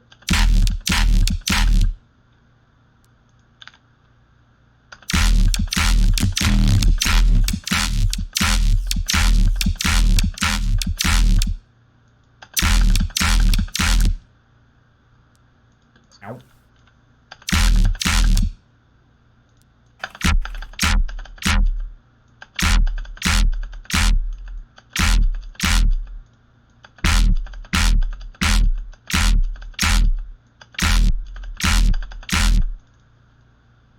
Why do you like so much about phase 48? I like how much phase change it does. And when you drive like high peaks and low resonant, like resonant stuff into distortion, it sounds really good. What do you do to prevent ear fatigue? Turn your volume down. You can automate the curves way shifter. True, I should try that.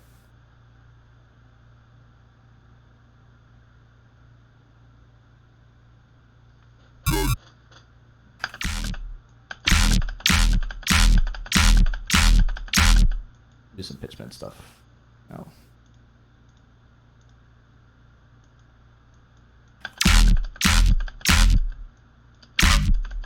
Oh. There we go.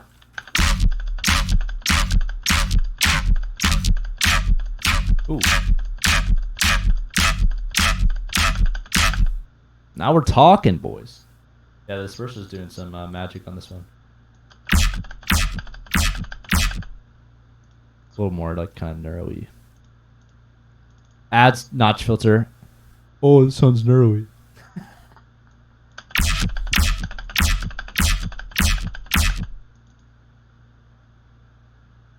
Ula style automated sounds. Try using like comb, maybe like comb or flange filters or like tonal delay kind of stuff.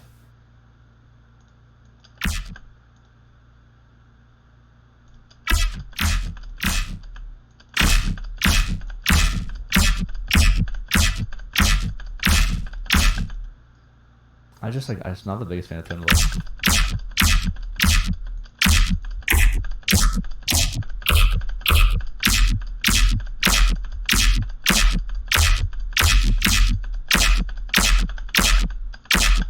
Is this a reverb or is it? Yeah, it is. Kinda like it though.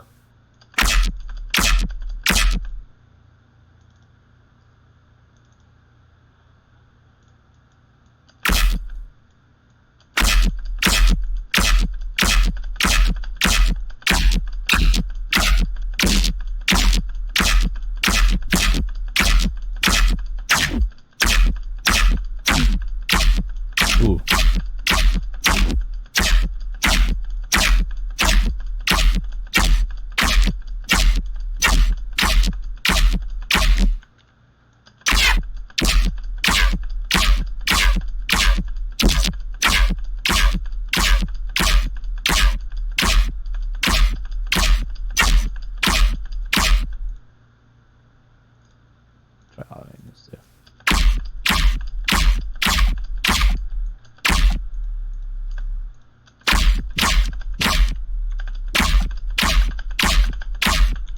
Yeah, I liked it before.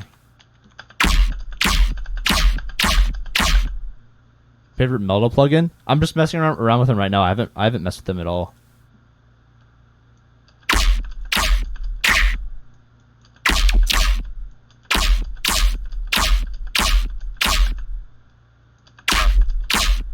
I like it without that. Hearing that like harmonic peak out a little bit more.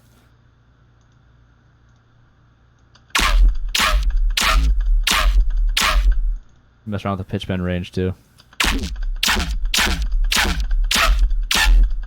Oh!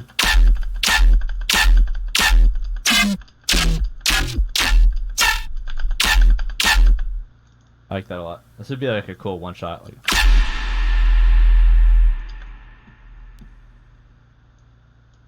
Like automate the utility so the sub doesn't.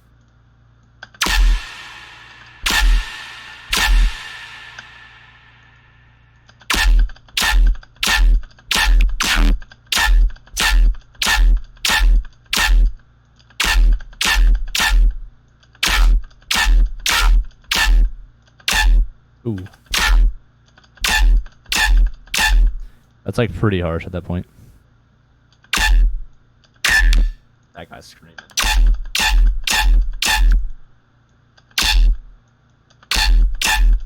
I like how like the low end's clipping out though.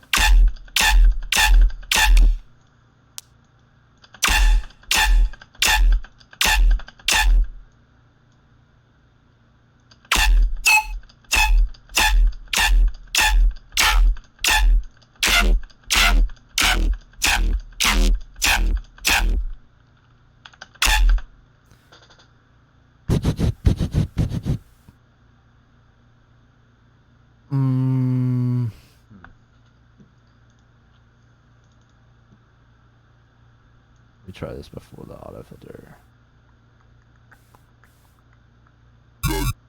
Yoy.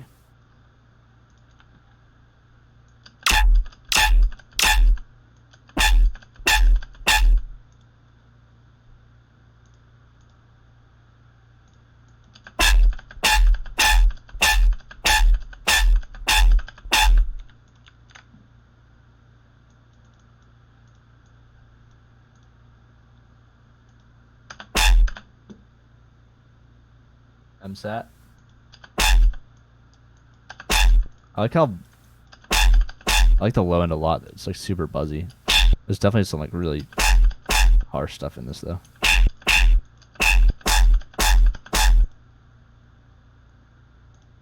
More. Add more.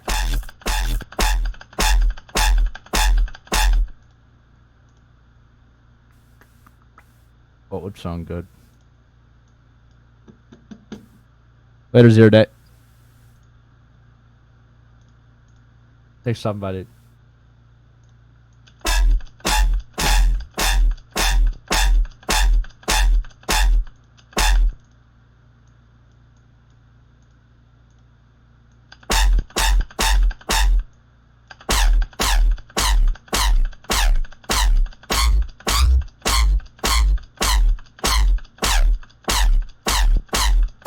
Transpose as well. I like that.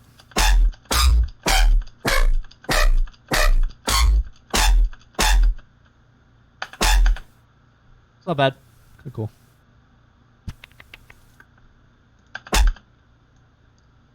What the?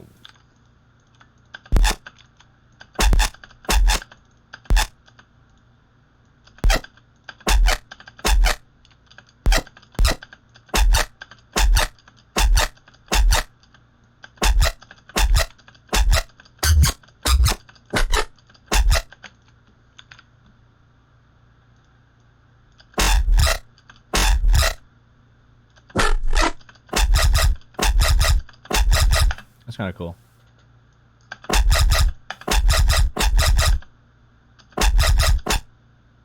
I need it to like continue.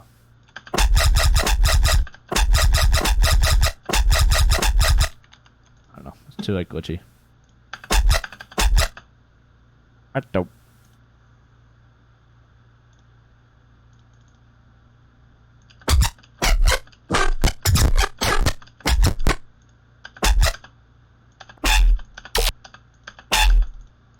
Cool patch.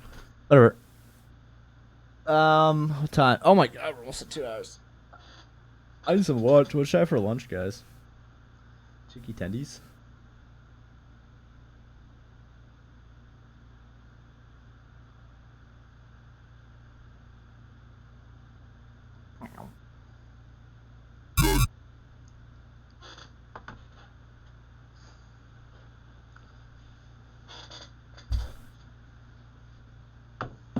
Tendies.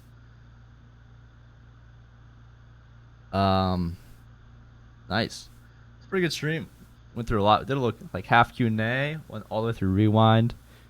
Yeah, I dropped the patches in the chat if you guys didn't get them. I guess I could send them again, but I'm pretty sure everyone got them. Cabbage in the blender. Ooh, sounds amazing.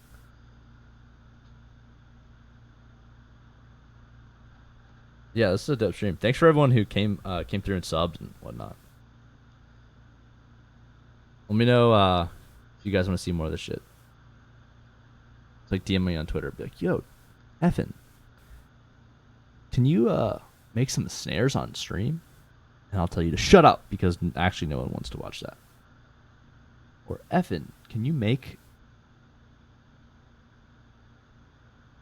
an absolute smash? And I'll try, and then I'll probably end the stream after like 10 minutes. Message you about Dropbox? Yeah, I see all the messages from everyone. I'll get you after the stream.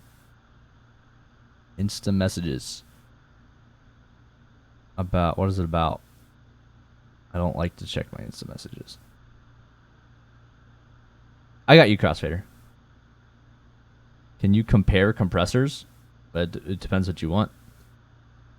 I like using glue compressor because it can soft clip. I don't use compression much. I use OTT, which is like, I mean, it's compression. A gig? Why would you Insta message me about a gig?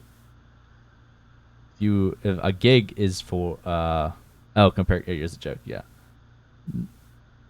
If you're going to try to book an artist, reach out to their management team. Insta and Twitter DMs are not a professional place to conduct business. Just because most artists don't look at them. I don't check my instant messages that much. Yeah, how to fuse. Thanks for the sub, bro. Make a track on stream. I could do that. I think I did one before where I just made like a track from a kick and it just ended up horrible. I mean, it was cool to like fuck around with that and like try it, but the track itself is like sounded so bad. I definitely want to do like that again and actually try to go in, make something cool. For a live stream, just there's like links on all my socials. It says like bookings, and there's like a contact.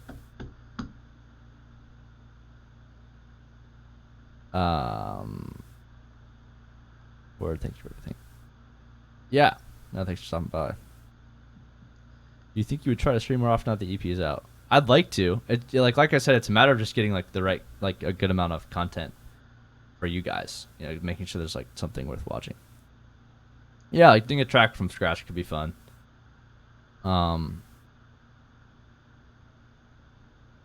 It's probably not exciting as you guys think to like watch an artist make a song and just like delete half the stuff they do. How to get 808 distorted like Existention? Just add a bunch of distortion, saturated to shit. Amp's your friend. I mean, it's not your friend a lot of times.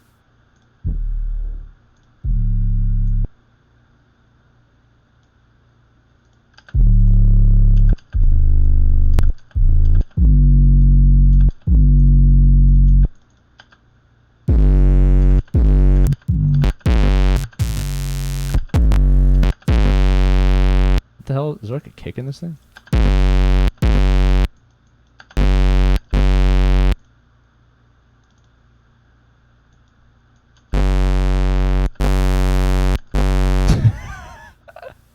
People would level I set from you? I just did one.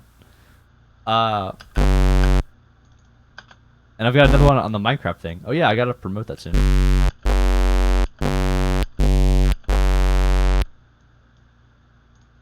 Just like blown out 808s. They're so stupid. This one sounds horrible though.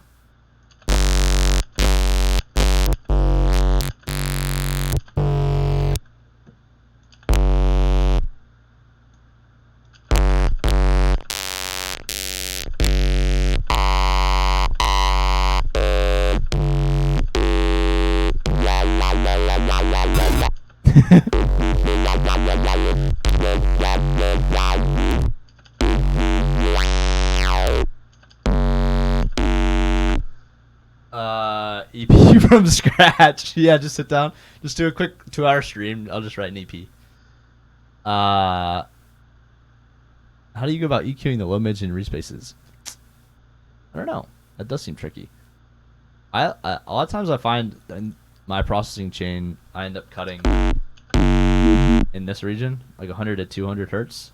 That's a lot of people refer that as to like the tunnel region. It sounds like this frequency sounds like you're in a tunnel. I usually don't like that.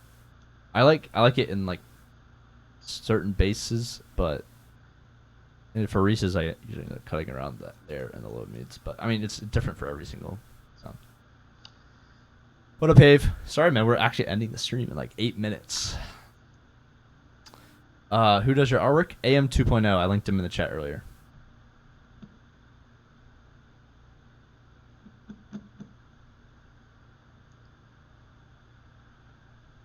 Wow. Nah, you're all good, Gamut. Usually I just bookings. You're usually just done through like I have people who I pay to handle that stuff. And it's like you never want to like miss out on a chance in an artist because they like don't check their DMs. Safe Haven's work. Is he an artist? Yeah, I feel like I've seen a bunch of his stuff. That sounds really familiar. I'll check that out. Yeah, it's all good.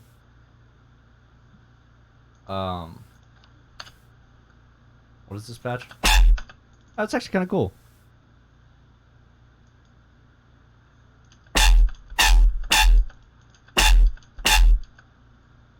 Got a crazy harmonica.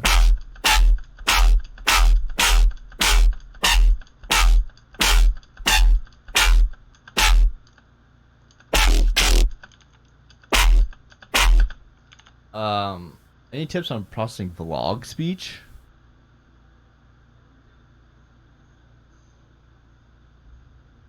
What? I don't. So it depends if you have like noise in the background. They're like Isotope has a bunch of noise reduction stuff, but yeah, Isotope's probably gonna be your best bet for that. I know like a lot of these presets will probably be good for it. What the hell is this? So, like a lot of these presets in like Nectar are built for like utility, voiceover, and dialogue. If, like, it's just like a preset made for a radio commercial or like a podcast. Let's see. It's like it's gonna be pretty heavy compression, like EQing out the lows, so you don't want any bass in your voice. Seems like it's bringing up sort of like the actual enunciation. De-esser, obviously, get rid of like your sibilants. Like a lot of these presets are probably really good for what you're looking for. Light saturation limiters, so you're not clipping. Nice. How many hours a week did you put in music? Like 2 years back. 2 years back. The most I ever did was like when I dropped out of college. It was pretty tough. My parents were like, not about that. So we agreed, like made a sort of thing with the college where I just took like a year off. Really, I was still like enrolled. It was just like a year off because I had a couple teachers who were like, dude, if you want to do this, like, you just gotta go and actually like do it. You gotta go and like put in the work. So I had like built a studio in my backyard with my dad. It was like his office, and then we just kind of converted it. I'm lucky they like ended up being super supportive. I'm so lucky for that. And I went down there every single day for like 12 hours and just like mess with Ableton audio effects. Some months was I would like crank like a tune a day, and they were really shitty because I was still learning. But it like that year was like the most insane progress for how long I've been producing. It's just like putting in like 8 hours a day and spend like a day and just learn just saturator, or just like vocoder, or just work on arrangement, or just learn do like a music theory thing. And I started like taking piano lessons at the same time.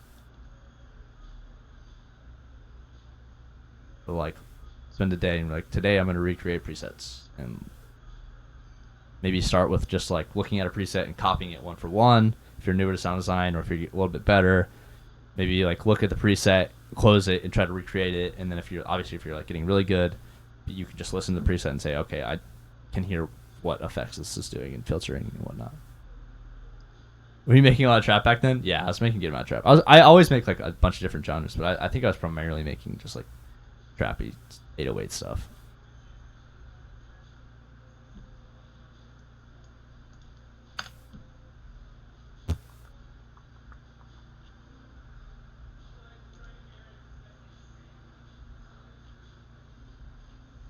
Thanks, Mufasa. Appreciate that.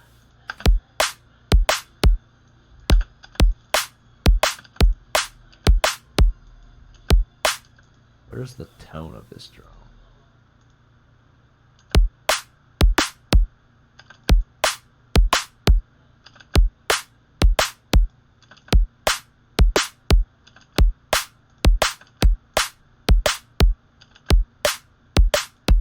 I love this like super narrow, like high pitched snares. Yeah, good enough to quit your job. Yeah, it's definitely tough. You gotta get really like in a good situation where have money coming in, enough to come in.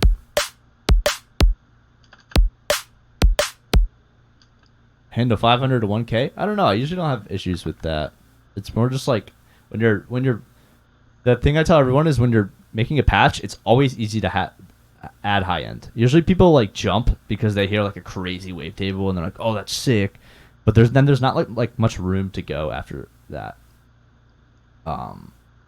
So I really focus on like developing like a really rich low mids, because you can always add high end with like distortion, saturation, even just like adding white noise with like erosion, OTT obviously. So I try to focus on making sure like the low mids really developed, and then just like boosting the signal after that. I kind of showed it earlier with like the acid rewind patch. Yeah, it's tough, crossfader. I would just try to like grind both.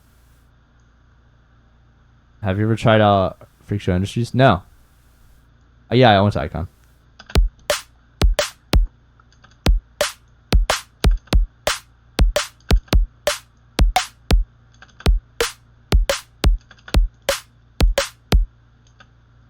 Boom, clap.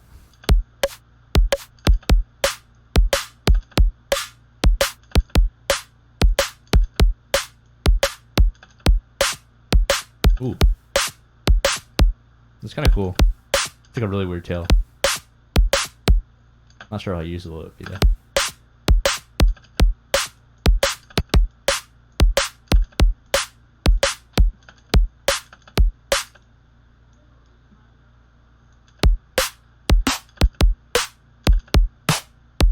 Yeah, I was definitely way ahead of most people when I went to Icon. I already had like a lot more experience than I thought, which kind of was a good thing. You know, maybe like I didn't have to worry so much about like learning for the first couple months, because they do start from like ground zero, but they move really quickly. And I could start like working actually like with producers and working with teachers and kind of just like really improving the knowledge. It's using like Icon as a resource, so I could like reach out and get different jobs. Like one of my good buddies was the assistant for Kashmir, and ended up working on a bunch of samples for Kashmir Volume 3 because I met him through Icon. And then that led to a bunch of different other shit. Are you clipping your master as well? I usually soft clip my master.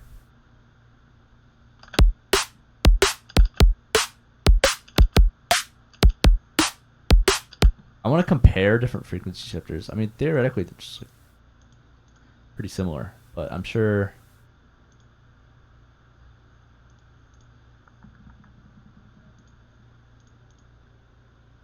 What am I looking for? What's the best frequency shifter? Probably the kilohertz one. Let's compare. I don't know, chaotic good. That's a decision you have to make. I can't really answer that for you.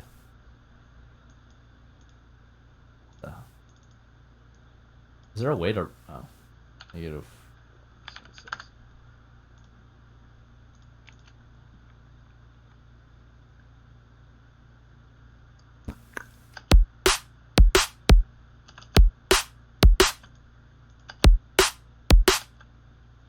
I wonder if those face cancel. They actually might not because I'm not sure if I have the randomness all the way down in serum.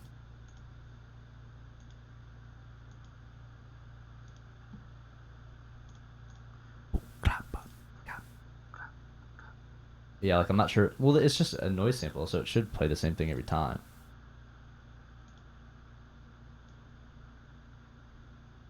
What do I want to snare?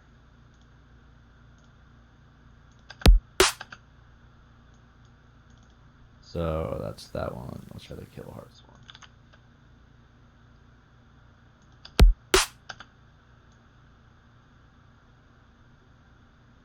They're different, but I'm not sure if that's because of the actual. Oh, here's what we do. Here's what we do. This is how we do a null test. Sorry, I'm getting a little nerdy here. Duplicate this. Resample. We just want this snare. Cool. So now we duplicate that. Nope, I lied. Hold up. Hold on. Chat. So here we go. This is our original.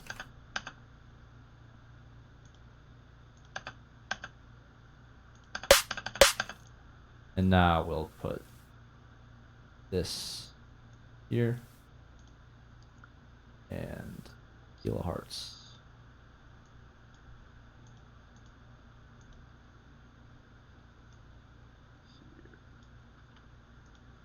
So then we're going to duplicate. Hold on. Hold. Hodl.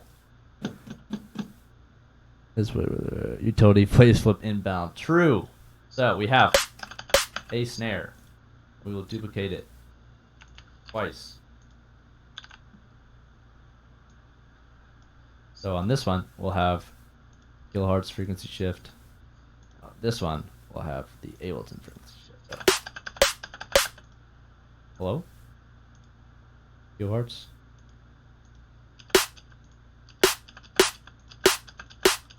And we will phase invert them.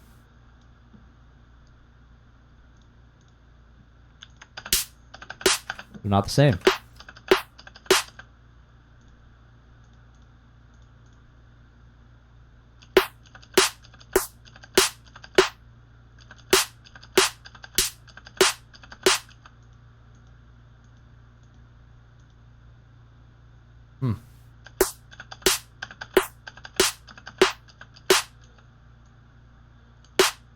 There you have it. I don't know why I did that. Okay. Sorry, guys. Yeah, I'm in LA. All right, I'm gonna wrap up the stream here. If you subscribed, thank you so much today. Obviously, follow the channel if you guys haven't already. It helps a lot, and you'll know when I go live. If you subbed, I will, and you message me, I'll hit you with the Dropbox link with all the streams that I have saved, all the Twitch content. Yeah, we did Rewind today. Super dope. Had a lot of people come in. Other than that, I'm gonna head out because I'm starving. But seriously, thank you guys for stopping in. Let me know what else you guys want to see on a stream. Probably don't want to see me phase invert snares that I made in Serum, but that's how we ended it. All right. Yeah, no problem. All right, later, guys. Have a good one.